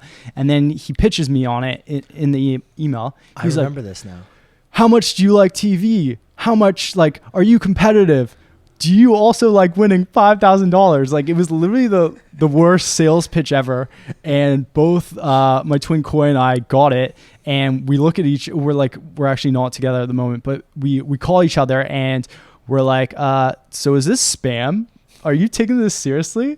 He's like, man, I think we're getting punked. Like, where's Ashton? Ashton, come out. Where are you? And eventually we get on a Skype call and it turns out that it's for real. So I'm like, okay, well, I'm doing it. I need to be in the book. Koi's at med school at the time, so he's like, I can't take time off. So they asked me if I know any friends. So I instantly think of 2 friends. And like, I have a lot of friends who are crazy, but for some reason, just these 2 friends stood out to me. One was Cam Healy, the other was Jamie Koffler. So I called them up. Unfortunately, Jamie said no, but Cam Healy said yes. And so it was him and I and 4 others. And it was sponsored by Bell Media for the unveiling of Crave TV, which meant we were in a glass box on Queen Street West for 4 days, from Monday to Friday, I believe, watching TV for 91 hours to kind of get the Guinness World Record. And that was like a PR stunt for them to unveil this new product. Holy. So, wait, how did you go to the bathroom? That's what I was literally just going to ask. Yeah. So for timed events, every hour you get 5 minutes. It's written into the rules. Like, they sent us a document of like Guinness World Records, like how to do things, guidelines, whatever. And every hour you get 5 minutes to go to the bathroom. And then they say this in the rules. But if you don't go to the bathroom, you can bank up those 5 minutes. So if you don't go to the bathroom for 12 hours, you get an hour. And so that's what we did. But I was like super eager at the time, and I wanted the best chance of success. So I read all these books on sleeping and like different ways to do it. And I came across polyphasic sleep, which is like, poly just means many, and it just means sleeping many times a day. Whereas like what we do is we do monophasic sleep, which is just sleeping once a day. And then biphasic is like twice. So it's like where fiestas come into all this and stuff. So I was reading about it, and I think the Uberman sleep cycle kind of was like squeezed in there somewhere. And essentially it is every 4 hours you sleep for 20 minutes. And there's crazy people out there that do that. Like every 4 hours, nap for 20 minutes. And I think that adds up to like a couple hours a day. So technically you'd be living like a way more efficient lifestyle because you have more hours in your day or whatever. And so I was like, guys, I know we could just go for like hours without going to the bathroom, and then we could take one hour nap, and this would be great. But I'm like, I'm really convinced that we should do the Uberman sleep cycle of every 4 hours, nap for 20 minutes. And 4 people got the Guinness World Record and did it that way, and 2 people didn't, and they were the people that banked up so much time, went to sleep for an hour, but they were so tired and so out of it they couldn't get back into the zone. At least from my perspective, that's how I viewed it. So that was kind of how we went to the bathroom, and then also like strategically got through the whole thing. So you did this, you slept in intervals of 20 minutes, like you'd bank at 4 hours, you'd bank your 5 minutes, or 5 minutes per hour, and then sleep 20 minutes? Yeah, so I think I didn't go to the bathroom for 12 hours to bank up that hour. And I knew that, so for the first like day or so, you don't actually have to sleep. So you're just banking up more and more time at the beginning. But then they're really strict on how much time you have. So you can't take a 15-minute nap and then come in a minute later and be like, oh guys, sorry, I took a minute extra. They would take that off your time. So it was good that we banked up all this extra minutes early on so that we could go, and it actually became closer to like a 15-minute power nap, because then we had to spend time to and from the room. We'd come back in, and then we'd get back to TV watching, where I was just looking at the rules this morning. It was, if you looked away for more than 5 seconds from the TV, if you looked away for more than 5 seconds, you got disqualified. If your eyes shut for more than 5 seconds, you got disqualified. So it was really intense rules. There was someone watching you at all times? So we were in a glass box, and yes, we had and it was sponsored by Bell Media. So they had all their people on it. And then it was being live streamed at the same time. Then people would come by the glass box on Queen Street and like wave at us and like all my buddies and stuff. And then people would tell stories of how they would literally turn it on at their workplace on like the big screen TV and just literally come by and check it out every once in a while. That's it was really so cool. crazy. So what'd you guys That's really watch? cool. Sorry. What'd you guys watch? So it was all the Crave TV programming, which again I had to look up because just quickly, it's an exercise and sleep deprivation, basically staying up for 4 days straight watching TV. So it's not just the longest TV watching marathon. It's like, hey, can you pretty much stay awake for 4 days? And when you do, you start to like lose your mental functions and your memory. So I actually forgot 90% of the TV shows. Like I couldn't tell you anything I watched. So I had to look up the list, and it was Sopranos, Entourage, Seinfeld. I think this one called Arrow, Orphan Black or Black Orphan. Oh, so you had some like good that. shows. No, like, just yeah, wait. you weren't watching Just trash. wait. Then we had 18 hours or something really effing long of Sex in the City. Oh, And literally, I tell people, like, you think your marathon was like tough to get through? Man, getting through 18 hours of Sex in the City, you don't know pain. I love that. All our female listeners, like, he doesn't know what he's talking about. It's a great show. That's Samantha, actually what? really cool. I just thought you, like, to be honest, I didn't know it was a crib. I thought you just, like, sat it. I remember you that can do a lot of world records where you, like, you can do it. You can, like, get Guinness. They fly someone out, or someone comes out and, like, does it. So I just assumed that you did it, like, in your own home. That seems way harder to sit and, like, not be distracted. Like, you're staring at a TV, people going by all the time. Like, Yeah, That's I know. crazy. When, like, as you said that, it makes, I bet so many people hear it and they're like, okay, so basically every kid who's been in res, you know, like all we did was like watch TV for long periods of time, play video games, whatever. And so when it's not in a more professional context, it seems really hack. But then when you preface it with, hey, it was a PR stunt for the unveiling of a new product by Bell Media, which is like one of the biggest telecommunication companies in Canada, then it sounds like, okay, he's kind of on something. yeah. It's legit. It's fun. I've recently applied. Well, I did it last year, and then I recently reapplied to break a Guinness World Record. Great. It's the most alternating catches of a baseball in a minute. The world record's, I think it's 58 or something. So Whoa. Who's gonna throw to you? I'll find anybody. I asked you to do it, but you said no. But like, you can find Actually, anybody. You you're have to good. practice it for a long time. Yeah, you have to practice, but the throwing's the easier part, right? It's the catching because you have to alternate hands each time. So it's The throwing, I think the catching is harder, but I think that you have to find someone who understands how to throw. It's like the home run derby in baseball, for example. Like you, bathroom breaks work. yeah, I could, go. yeah, 100%. That's cool. Yeah. Just Go go. run. Me and Rico keep talking. Just go run out. Yeah, you know where it is. This is actually perfect. So we're talking about you right now. Yeah. So, I was gonna make a joke, but you got like 5 minutes. Better. Yeah. No, but so it's like the home run derby in baseball. Like people are very specific because like you have to throw in the same spot and it goes. Like someone throwing to you 58 seconds in a minute. It means you have 2 seconds. It means you can drop one ball basically. You can't drop any balls. If you want to break it, it's like I've timed it out. It's literally constantly catch for a minute. I can catch with both hands very well. And how many times can you do this? Like, Attempts are unlimited. so, but the guy from Guinness to come out and do it. No. You record everything. They give you like a full manual on how it works. So they'll say, okay, you have to tape. You need 3 witnesses who cannot be family members. It needs to be. You have to have it videotaped from 2 different angles that prove it. And there's like a couple other smaller things that you need to do. It's got to be set on. You have to pick the certain date that's going to be done. You have to like email them. I can't remember all the rules. I have it printed out actually in the car. All the rules, yeah. Because I want to break a Guinness World Record. I think it'd be so dope. I actually looked at some podcasting once. So I thought it'd be fun to podcast. You know what? I think the Guinness World longest Record for longest podcast is like 36 hours. What the hell do you talk about? You usually have to talk the whole time, or like? I guess you're just recording for 36 hours, right? You should look into this. I actually looked into some for cleaning for impact. A lot of companies, so a lot of big companies do them as well, like they stunts ask. now. Yeah, they ask if it's for a personal or if it's for a company. Yeah. So mine were personal, but we should actually. You know what? Let's do it. Let's find a podcast you want to break. Shortest podcast episode, 1 second. Hi.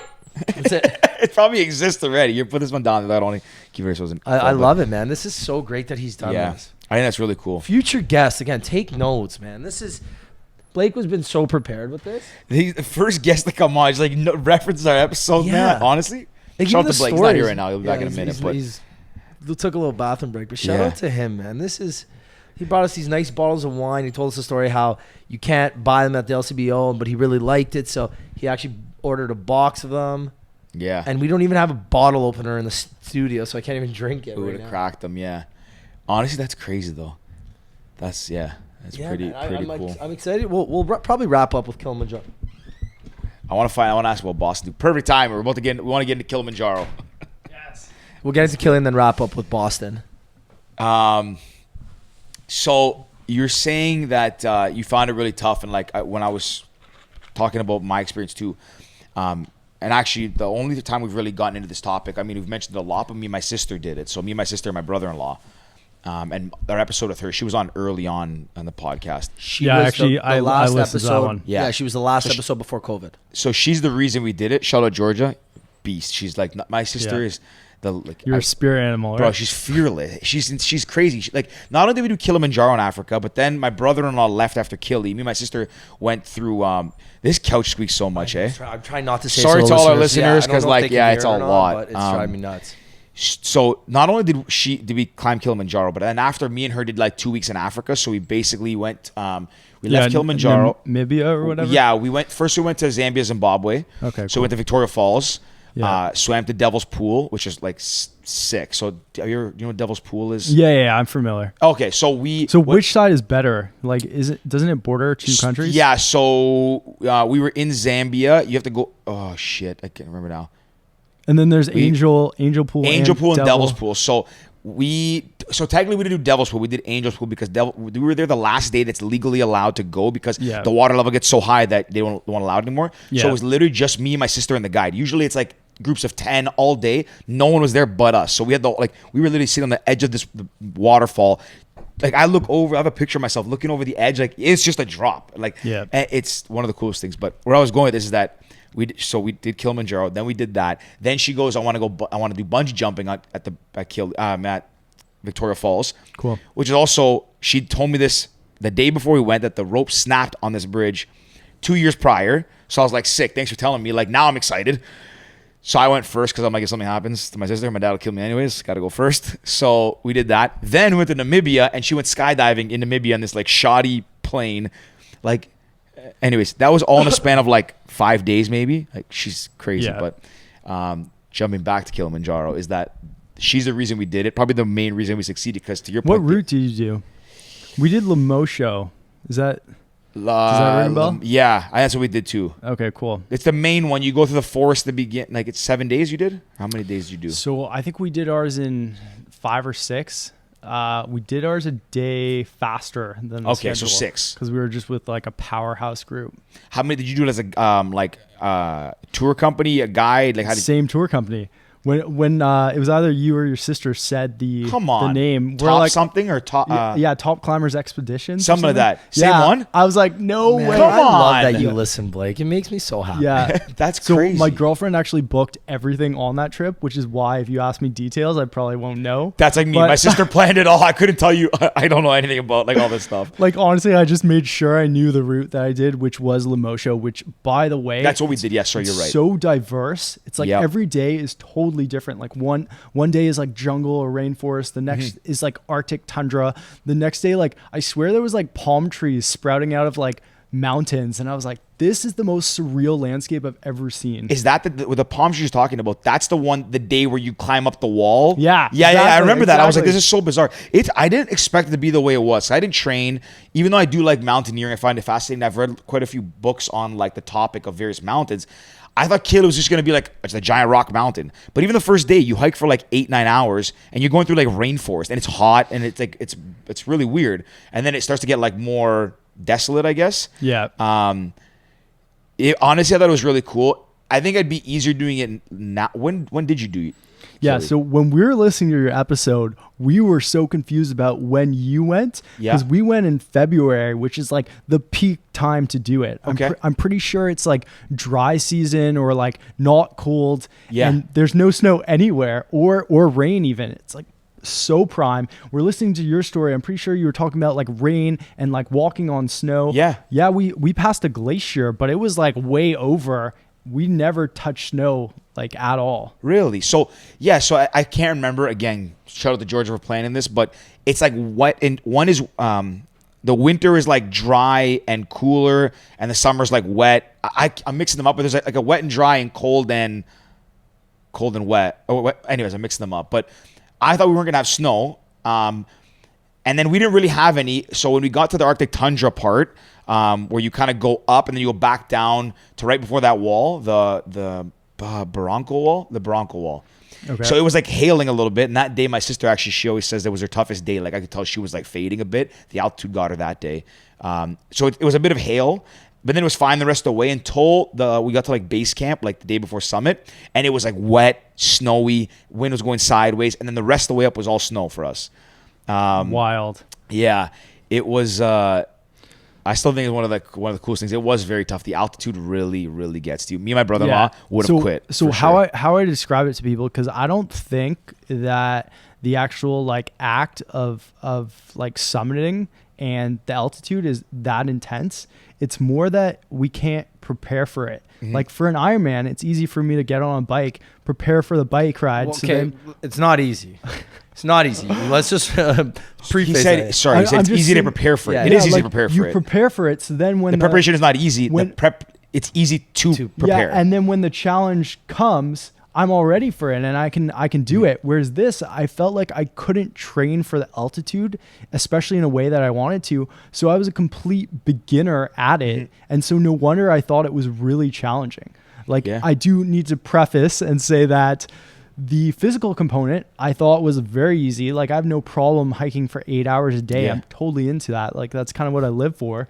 And then the day of summiting is just really intense because as you referenced in that earlier episode, you're going so slow. Like you're moving like inches at a time, yet it feels like you're doing sprints or something. Yeah. I was so gassed, so tired. But what I was super pumped about is I had my day pack on because they make you climb with one. And a lot of people gave their day pack to the porters. Yeah, I definitely did. I didn't. I actually kept my bag, and I was just super pumped that I like felt like I did it all on my own, even though they do everything to help you get to the top. But the highlight of the whole climb, the thing I was most stoked about is I was in the airport lounge before going on this trip. We just went direct to Moshi, is it? Moshi Airport. Yeah, Moshi Airport. So we went direct from Canada and we were in the lounge. So I grabbed a couple Molson Canadians and I was like, I'm going to shotgun one on the top of Mount Kilimanjaro. And I get there and I take out the beer. Tarps off. I take off my shirt. Yeah, here we go. I take off my shirt, tarps off. Unfortunately, I wasn't in the best shape of my life, or else that would be the best picture of all time. So I'm gonna have to redo it. And I have to redo. I didn't shotgun it, but I did open it up, and I tried to chug as much as I could, which just ended up being a small sip. But like, who cares? I got the picture, and I tell everyone that I chugged a Molson Canadian after I summited Kilimanjaro. You got to send that to Molson Canadian. Yeah, it should be a commercial. They should pay you for something. Yeah. Definitely. Did it, so the way you drank it, did you feel like, did it get you buzzed at all or whatever? Because you're like so depleted in like altitude or anything like that? Of course. Like, yeah. I was in had one sip, he's buzzed. As you probably were too. I was in the worst mental state ever at the top of that mountain. I was just like, I feel like I'm on the moon or Mars and not doing well. So even trying to stage that pick, I was just like, took me everything I had to like take a few gulps of that thing. Yeah. It's you know what, it is really cool. Like it's funny because when you're doing stuff like that, like me and my sister were joking, like when we were up into the top coming down, we're like, we are never doing this again. Like it feels good, but you're just like, you're dying. It's grueling, right? I'm sure like maybe not for you, but like even when I did like my marathon, as soon as it's kind of over and you move past it, you really kind of block out the bad. Like I still remember how shit I felt climbing up, but if someone said, would you do it again? Like I'd go tomorrow. Yeah. Because like it's a really cool feeling, and when you're doing it, you like it is like it's long, and that last day, the 8 hours up is terrible. But it's just satisfying feeling you're up there. And even though like your brain's half functioning because you're above altitude and all that stuff, like when you take it, and I can still remember what it looks like standing up there. Like it's very, very cool, very surreal feeling. Yeah. I thought it was one of the coolest, and I'm very happy that my sister called us all those names and made us go up to the top. But yeah, that last day, the 8 hours is very, very tough. Yeah, about doing it again. I don't think I'll do the exact mountain again, but it definitely got me into the 7 summits. Yeah. And Aconcagua. Aconcagua. Yeah, Aconcagua in Argentina. It's like that is on my radar. That's my next one I want to do. Yeah. And especially like I looked into it, I'm pretty sure it's the same thing. Like not a lot of technical climbing. Yep. It's just higher. Like what is it? 23,000 feet? Yeah, it's really high. It's compared to Kili is 19 or 18. Kili's 19. So I it's only a lot know the more. feet. I don't know the meters. But then Kili's 5,900 meters. Kili's 5,900, Yeah. and Aconcagua is like 6,000 something. So you do get kind of close, not the death zone, but kind of closer. Yeah. And then Everest is 29,000 Yes. feet. Okay. So Aconcagua is the next one I wanted to do. I was actually planning like, because the only continent I haven't gone to is South America, and I figured like I want to do Patagonia and Aconcagua. Of course. So that's probably the next one. I was hoping to do it this February actually, because February is good climbing season, but probably not going to happen now. Yeah. Because my plan was to do that and then Mount Elbrus in Europe. Russia. Yeah, Russia. Yeah, they say it's cool. a good time to go. It's like July. Yeah. Which is like perfect. Be in Europe in the summer, so climb that one and then just kind of hang out there. But I do want to do all of them. I don't know if I'll ever like get to like Everest or all those big ones, but it is something that's definitely crazy. On my list. What's cool with Mount Elbrus, I just recently read this in a book. But there's this thing called the White Nights where the sun doesn't go down in Russia. So if you're in St. Petersburg, maybe in Moscow, I don't know. I think it was talking about St. Petersburg, but the sun doesn't go down, I think, end of June. So it's like literally like constant light, and they throw all these parties and like festivals, or not festivals, but like operas and whatever they do in Russia. That's kind of like a social scene. Operas. And I'm like, wow, doing that and then pairing it with climbing Elbrus would be the move. Yeah. Maybe even hopping on the train and doing the Trans-Siberian or Mongolian. Yeah, that would be really cool. Blake, I love you, buddy. I love you. Just everything too, about man. you. I love you. That's I don't know if you've like if you're into mountaineering, a really good book I read recently at the beginning of COVID by Peter Zuckerman called Buried in the Sky. I think it's about the deadliest day on K2. Really good book. Should So check it out. I'm not into mountaineering, but I want to be. And just the other day, I was like writing down my like not my credentials, but I was like, okay, marathon runner, like Ironman, whatever. And I wanted to write like mountain climber or mountaineer, but then in brackets I wrote Kilimanjaro, and I was like, honestly, that's like not enough to define me as a mountain climber. So that's why I need to get a couple others on my list, so then I can be like, hey, I love it, man. I want to do the one that's the easiest probably to do, which is what's the one in I'm gonna count Mount Washington? St. Louis. No, Mount Rainier. That's what I'm gonna climb. Mount Rainier in Washington. Mount St. Louis. Mount Rainier in Washington is one that a lot of people do in the States. There's also, we met a guy. Actually, have we told the story about the guy we met on the plane? I think we have, but tell it. So we were flying to Scottsdale for Ricky's brother's bachelor party, and I was reading Buried in the Sky, I think, or no. Anyways, I was reading, I think one of them, or a friend of mine was reading Into Thin Air or something. Anyways, I'm sitting next to John and just talking, and something about mountaineering came up, and I was talking to like his Rob, whatever. We were talking about climbing, and then I was like, oh yeah, I'm really sorry. He was reading Into Thin Air, and I was talking about like why I like mountaineering and like how I read the book and I really liked it. So we started getting into like how we think Everest is cool and just talking about it. I kind of peeked behind me and I see this guy on his laptop scrolling through pictures, and I was like, they look like mountains. And I look over and I was like, okay, cool.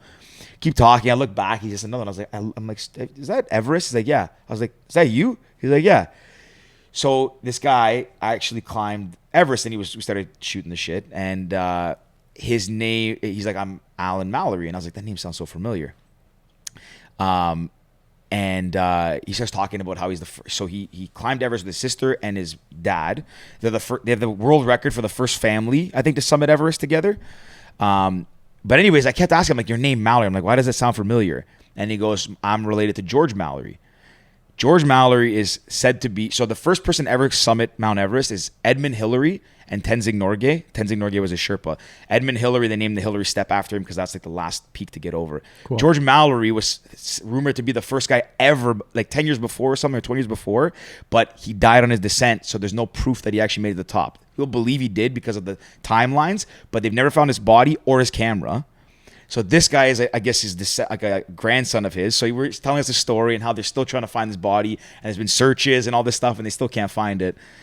Anyways, this guy was really fascinating. Just happened to connect on a flight, and we've actually tried to get him on. I think we will at some point, but anyways, I don't know. That's unreal. Story, but that was a really happenstance story, just like meeting him on a plane, and like, so that's where I was going with this too. And he's also climbed Denali in Alaska, and he said that, like, even though Everest is the hardest, he said Denali's kind of sketchy. Yeah, because that's like technical and cold. Like, and you're climbing across glaciers that there's like holes underneath that you can't see because the snow covers them. So you have to basically tie off to people the whole time as you're walking, and a lot of times you'll just fall into a crevice, and you have to like do a follow rest. So like someone's got to stop you. So if you're not paying attention to the person in front of you while you're climbing, like someone's life's in your hands. Anyways, he told us all these stories that were crazy, and it just really like fired me up to go climb more mountains. So like that's kind of the next on the list. I want to be a mountaineer, quote unquote. Yeah, I think that's important.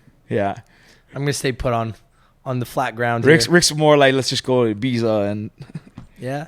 No, I'm down to do like triathlons, Ironmans, stuff like that. But climbing a mountain, Kilimanjaro or something, one of those, I would be down to do one of the easy ones, or not easy. One of the easier, the easier, the big ones. I'd be down to do, but like a crazy one, like I don't know, K2 or Everest, like no. K2 is next level. That's, you got to be a real mountain. Like you can't. Yeah, I have no interest in doing that. Like 2 weeks. So just quickly. 2 weeks. You know how long Everest takes? No. Everest is like a 2-month trip. Really? Yeah, I think 6 weeks or 6 to 8 weeks. I think Everest. I don't know if you know. Anyways, I actually don't know the time frame, but I do know it's long. Yeah, K2 as well. So you got to like you acclimatize 7 days going up Kili. Everest, you'll spend 1 day going to Camp 1, back to base for a week. Camp 2, back to base. Camp 2 again, back to base. Camp 3, back to base. Camp 3, and then Camp 4, and then down, and then Camp 4 to summit. So you're doing you're basically running the same route over and over and over just to acclimatize. Wow. And then the last day, you do like a 3-day push where you skip all the way up to I think you go to Camp 2, you sleep, Camp 4, and you're also climbing across the Khumbu Icefall, which is basically like, have you seen the movie Everest? No, I haven't. Oh, it's a great movie. There's like a crevasse you have to cross to get to Camp 1 from base camp, and it's the most deadly areas where most people die because things collapse. The glacier's like constantly melting. You're climbing across ladders tied together by Sherpas. That's where most people die because there's like seracs, which are like pieces of ice that hang, and they're the size of like small buildings. So picture this building we're in, the size of a thing, they just fall off and snap ladders in half. Anyways, watch Everest. It's a good movie. We don't have to go down this tangent now because I'm really getting really into tonight or tomorrow. I'm going to watch it. Yeah. Anyways, I got really fired about mountaineering. Yeah. But so I got another question. What's next on the bucket list for you for challenges? Great question. Thanks, man. So doing the Athens Marathon with you, that's going to happen. Buddy, you're talking my language now, but you got to run a little slow for me. I think number 2, I'm just going to list like a few things that come to mind. I think the Great Wall of China Marathon. So it's not actually, I don't think it's official from what I've like quickly done research on. I think it's more an adventure group that's like, hey, we run a marathon on the Great Wall, but still, like, I don't think that takes away from how unreal that would be. So I want to do that. Then when you get into marathon running, you realize that there's 6 marathons that everyone needs to run, or like they're world marathon majors. So they kind of get on your bucket list. So there's Berlin, London, Tokyo, and then Chicago, New York, Boston. And so I've actually only done Chicago, even though I've qualified for Boston and New York. So then I need to do the rest of them, those 3 global ones. So those are really high up on the list.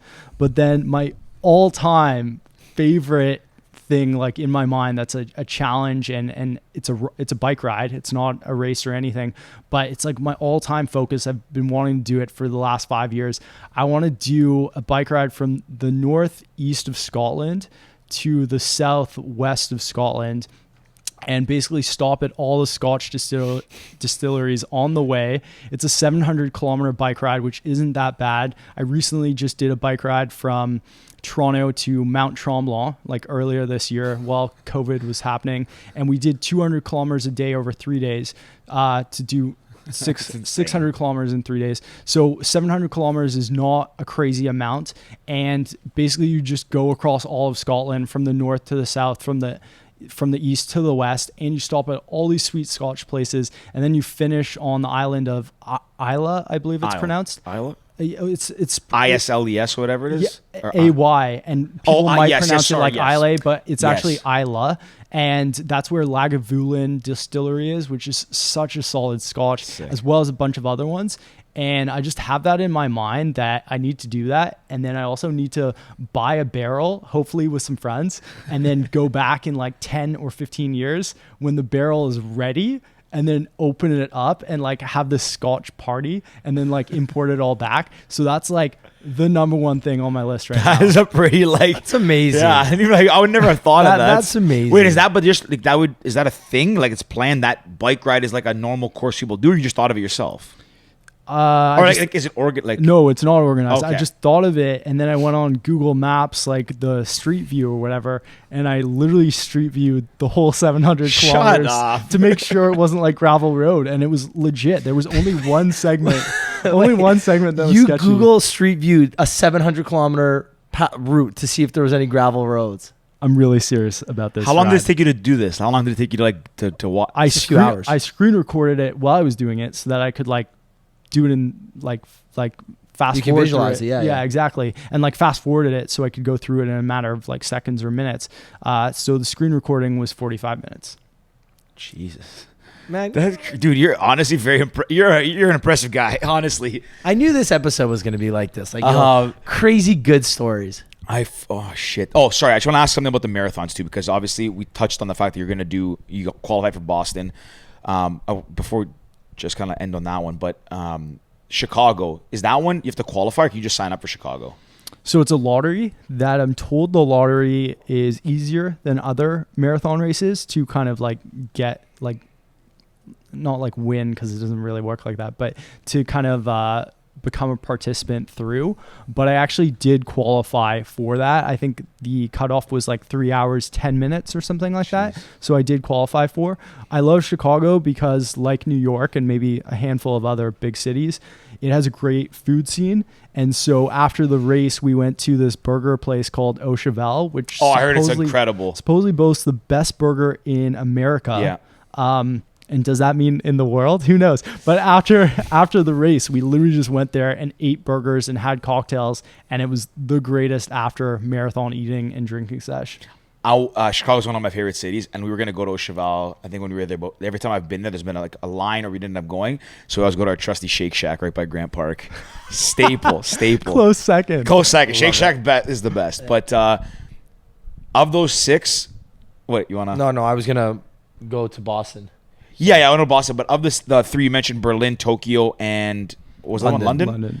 Of those three, which would be top of your list to do? Well, I think I have to go back to London for a little bit of like payback and like find the girl. Find that girl. I'm gonna do it. Close the loop on that thing because Yeah. it kicked my ass. It hospitalized me. So I need to go back and literally just have a good ending to that story. Yeah. Not to mention my sister lives there, so that'd be great. But then when you ask that question, every city on that list is good for its own reasons, especially the global ones. Like who wouldn't want to do Tokyo or Berlin? And then the ones in the States are each special in their own way. New York would be incredible. Boston is like the one. Yeah. So they're all good.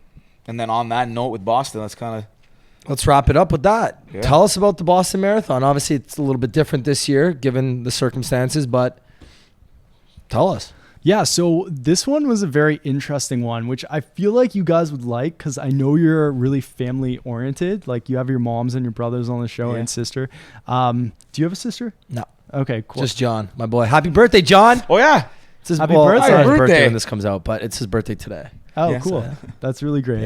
Yeah. So what I did is it was a virtual race. I had just done this 600 kilometer bike ride 2 weeks before, which I was really training intensely for. So I couldn't really squeeze in marathon training. So it was against my like inclination, but I had to do this race that I couldn't really train for. And it's also Boston. So there's no way I'm not doing it. And so I kind of went into it underprepared, and I looked at it for a while and I was like, well, I can either just run a really slow race and it's nothing special, and that's not how I want my first Boston race to be. So I kind of pitched my family, my girlfriend, my two parents on, hey, what happens if we run from the west gate of Algonquin Park to the east gate of Algonquin Park? Pretty much run all of Algonquin Park. And you guys will be in the car. You'll set up drink stations like every 5 kilometers, and I'll just run the race, and then I'll see you guys, and then we'll like hang out at the drink stations, and then we'll just do that for the full 42 kilometers. So I was super stoked that I was able to run the virtual race in a creative way instead of just running it like on Yonge Street in Toronto or something like that. Yeah. So I was able to do that. I was able to get my parents involved, my family involved, and then each drink station was themed. So at each station, I took like a picture, and I don't know if I like just did it for the gram, like that would obviously be superficial, but each station was themed. So we had like a fake flip cup one. Obviously I'm not drinking beer mid marathon. And then we had like a Lego one, and then we had like a wine tasting one. There was all these different themes and ideas. That's great. Yeah, and we just snapped pictures. Oh, and the best one was my dad and I arm wrestling, and he's like just the nicest, like softest, most gentle person, like so great. And he's like, Blake, I don't know if like we need to arm wrestle. And I was like, yeah, Dad, I get it's not your character, but like this is gonna be one for the books. And then we were meant to fake it, but he actually took it seriously. He literally like ripped my arm to the table. I'm like, okay, great. But we got the best picture out of it ever. So overall, it was just a really great race. I totally did poorly when it comes to time. I did like 4 hours, 15 minutes, which I think Terrible. I think Terrible. Like, He's stopping and arm wrestling, and he still runs faster than if I tried my absolute hardest. Let's just compare personal standards here. I'm not saying anything against you. No, I know what you mean. That's funny though. I think it was my second slowest marathon, but I had a blast doing it. It was creative. You got your family involved yeah, too, man. That's all those pictures too. I'm gonna definitely like frame them or do something. It's a really cool idea too. Like I would never have thought like to go up to Algonquin and run through that. It's really, really cool. Is it road you ran through, or is it trail like we're running there? Just the road. It's almost a highway. Oh, it just runs through the middle. yeah. Oh, okay, sick. But it's really good. The shoulders are massive, so Okay. there was no issue. Nice. I love this, man. So then I guess the plan is hopefully if COVID is gone by next year is to actually go to Boston and run Boston. Yeah, so honestly, like if you're asking me, do I need to qualify again to run Boston? It's like right now it's just not on my list. Like I can't re-qualify for Boston. So if they make me do that, then Boston I think is going to be a few years off. If on the other hand, they're nice about it and they're like, hey, look, you qualified in 2020. Well, I qualified actually in 2018, I believe, late in the season, which then made me skip 2019 and qualify for 2020. If they accept that kind of race as eligible for 2021, in a heartbeat, that is going to be my favorite race, something I've always looked forward for. Like I've heard the energy is just so unreal. So I am totally stoked to do that. But they've already sent out an email, I believe, that said, hey, we're not doing it in the traditional April timeframe. It's already moved to fall of 2021. So like we have no idea what's going to happen. Yeah. I have two last things. Number one, I wish I brought it now. In hindsight, I should have. A good friend who's been on the podcast, Jamsheed, he got us, Ricky and I, Lonely Planet books, and he got me one because he knows I like to run, called The Best Runs in the World. And it's a giant like coffee table book that has like not just every race, but just cool routes in different countries. So like you flip through and like it'll be like Cuba, and it'll show you like 3 routes in Havana you can run for different distances. It talks about ultras, talks about all these things. So if you have a chance to pick it up, I think you can get on, I think on Amazon. Highly recommend it unless you have it already. But no, so I have the one best bike rides in the world. Like same sort of concept, but really, really cool. Cycles. Actually, that leads me to the second. I actually have 2 more now. Do you ever want to do an ultra? So that's for the next episode with you guys. Are you actually planning to do one? I've done an ultra. And I've done a Burning Man. If you know what that is, you'll know that. Dude, what the hell? Like this is already broken our record with time. I don't want to go too much longer. So maybe we'll save that for part 2. Rick's fading over here. I could sit here and talk for the next 5 hours. Fading, just no. I definitely don't want to get into it. No, either. We'll see. We can even talk. We'll say something for like maybe in the spring too when running's back. Maybe we can get out for some runs together, and then we can talk about it. And like you know, and I honestly, ideally is like if an indication of races coming back in the new year, like we'll do one. We'll sign up and we'll train for this one. Yeah. Before we gonna get into our questions that we ask I do have one more that I don't think I've ever asked anybody. What's your favorite thing about running? One favorite thing about it. So I actually got into running because it was something I did with my twin bro, Koi. And it was cool because we're identical twins, so we run at the exact same pace. Like, side note, it's really hard to find a run buddy that's exactly the same as you. And sometimes, like, they're going at too fast pace or too slow pace, and then that kind of breaks down the chemistry. But we run at the exact same speed and pace. And so we basically go on these runs as twins, and we just talk. We just, like, hang out and just, like, have amazing conversations. And, like, sometimes they were about good things, sometimes they were about bad things, but either way they were just such great bonding. And then at the end we'd finish at like an Italian restaurant or like an Asian restaurant, and then even when we were younger we'd like finish and like have a bunch of beers, and like if anything in our early 20s that was like a productive Saturday. And so at the end of the day, like that's what really got me into the sport, was just something to do with Koi. And so that's what I kind of love. But if I'm running by myself or not with Koi, it would be that I find that in the same way that Ricky says the gym is like his sanctuary, I feel like running is my sanctuary too. Like, it's so great to just go out and go on a run, and just you're left alone with your thoughts to like mull things over and think things through. And so that's what I really like about it. Very cool. And you don't run with music ever? Sometimes I do, but most of the time I'm listening to podcasts. My Amazing man. podcasts. We didn't even talk about this. Yeah, maybe the next episode. What is?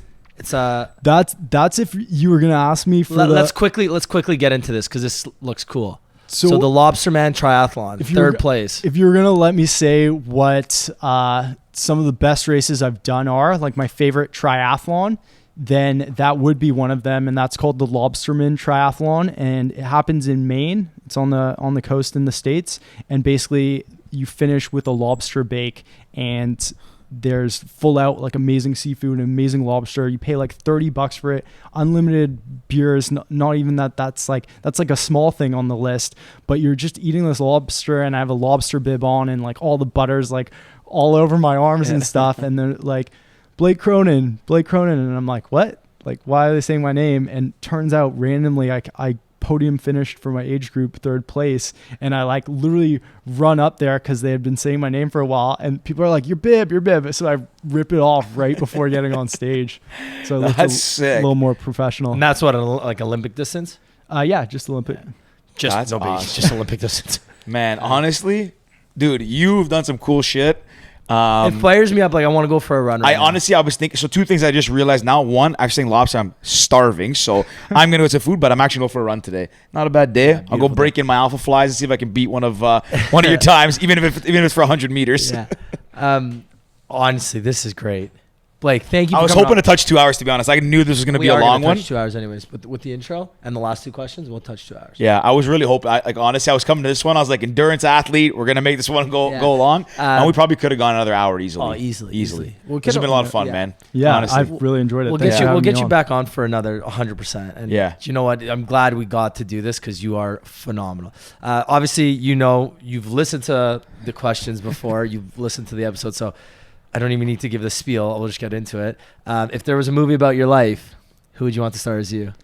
Yeah, so I spend so much time training that I don't actually watch a ton of TV minus the 91 hours.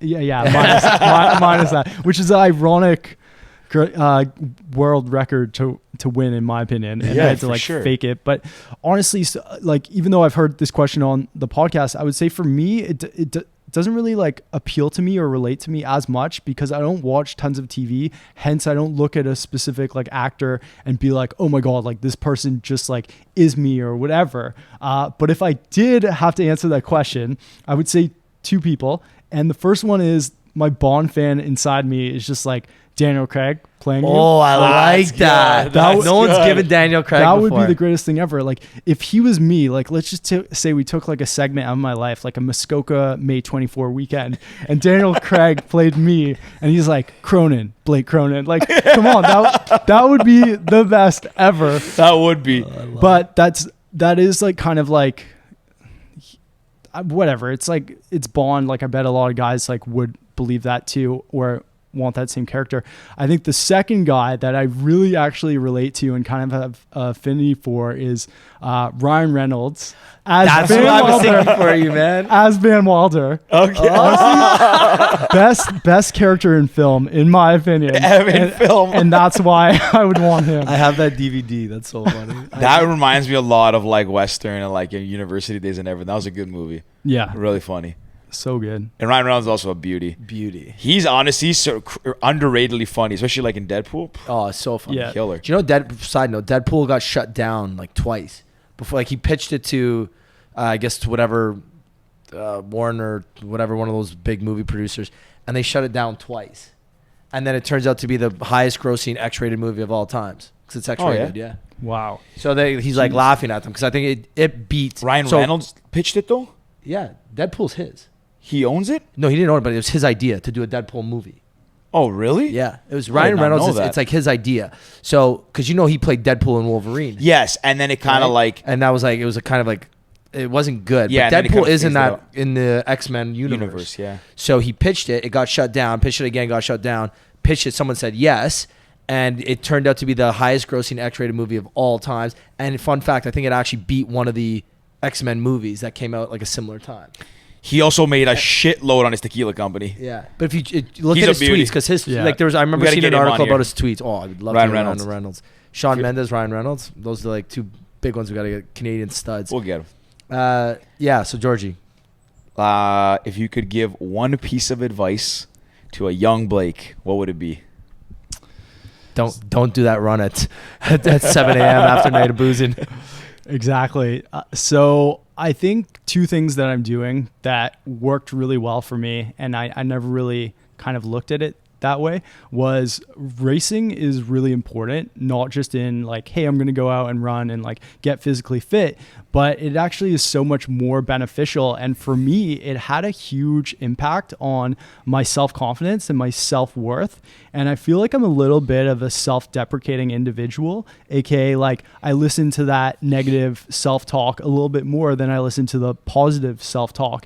And I felt like it took running, where you're constantly setting a goal and then achieving it, and then making more intense goals and then achieving that, and then starting to place and like do really well, for me to like shut up that voice in my mind that was like, hey, you can't do it, like the negative self-talk. And it literally changed me as an individual, where I just became so much more confident, so much more sure of myself, and more comfortable with my identity, which I've never had a problem with per se, but it feels so good now. And it's because of running and because of that kind of development. Then the second thing that I did that's so random, and a lot of people are going to be like, what? Like, what's he talking about? But I signed up for this thing called Toastmasters, which is a public speaking class. You literally, or a club, public speaking club. And you literally just go to the front of a room and you give speeches. And I've given like 15 over 2 years that I've been a member. But what happened was, you get to the front of the room, and at first you're so nervous and you're like, oh my God, I have no idea what to say. And your speech isn't even that well written, but it literally just started getting me over that fear of speaking in front of people. And again, it kind of comboed with the whole race mentality of it built up my self-worth and my self-confidence, where I just started feeling more kind of capable, competent, deserving, like in my own mind. And so those are two things that I would definitely pass down to my younger self. Hey, these are two things that are working for me. Do more of them, start at a younger age, all that sort of stuff. I love the first one specifically. I really love, because it's so true. Like doing those races and starting to run and shutting up that negative energy in your mind, that it's easy for us to focus on that, right? Like I think as humans, the negatives will always, when you're thinking about bad things or you're in a bad place, the negatives always outweigh the positives. You're thinking, oh, how the hell can I do this? That voice, that devil on your shoulder, whatever. So the fact that you mentioned that is so true, because when you set those little goals and you keep accomplishing those goals little by little, and you keep racing, doing better than placing, yada, yada, yada, it makes a huge difference. And then that negative voice almost turns into nothing, and you're just filled with positive energy and fucking good vibes. Yeah, GVO, baby. I actually, funny enough, I like on the other side of that, because the Toastmaster advice, I've actually, a lot of people, a few people I know have done it. And funny enough, or like oddly enough, for someone who likes to talk as much as I do, I used to have a terrifying fear of public speaking. I actually took speech 201 at Western in second year, and like I would go up and speak. I speak naturally fast, even when I'm talking. You're like, I just get excited, and I just start to like spiral, and sometimes I'm like not as articulate. But I would get so scared in front of people that I would talk so fast I would like run out of breath, and then it would get worse. Then I would like sweat and get really nervous. My sister was actually one of the ones that she took it. She's like, listen, you should do this because like it's crazy how much you like to talk, but you panic in front of people. And I actually would give that same advice too. Like you don't really realize like I'm lucky that we have this platform that you kind of just put yourself out there. But I would probably do the same advice to my younger self because you get so nervous going in front of people or like a platform like this that like, you know, what am I going to talk about? Do I sound smart? Are people going to think that I sound smart? Like, what are they thinking? And then you also realize that 99% of people are in the same boat as you, and they're looking at you like, holy, I can't believe he's up there. Like, they're like, it's almost like they're like, they want to do it, but then they do it and just the cycle keeps going, right? But getting over that fear at a young age is I guess, tough for a lot of people. Like, I had that same thing, and I would give myself that same advice going back. Cool. Love it. Blake, it's been a pleasure having you on. We're definitely going to get you on for a round 2 in the new year. If people want to find out more about you, the races, some of the amazing things you've accomplished in your life, where can they go? How can they find you? Yeah, so I'm not really an influencer or anything. So if they want to check me out on Instagram, they could check me out at Blake YCC. A lot of people call me Blakey, so it's Blakey CC. And then you could just shoot me an email. That's probably more my style. And that's blake@allonecity.com. Love it. Love it. Awesome. Well, we'll put all the plugs in the episode because I'm sure some people will want to reach out because you've done some extraordinary feats, and we'll get you back on to talk about some of the crazier ones that you've done too. So again, thank you for coming on. You've been a great guest, a great host. Like this, the wine, the energy, the stories you brought have been amazing. So thank you, and until next time. Yeah, can't wait. All right. Cheers, guys. Peace.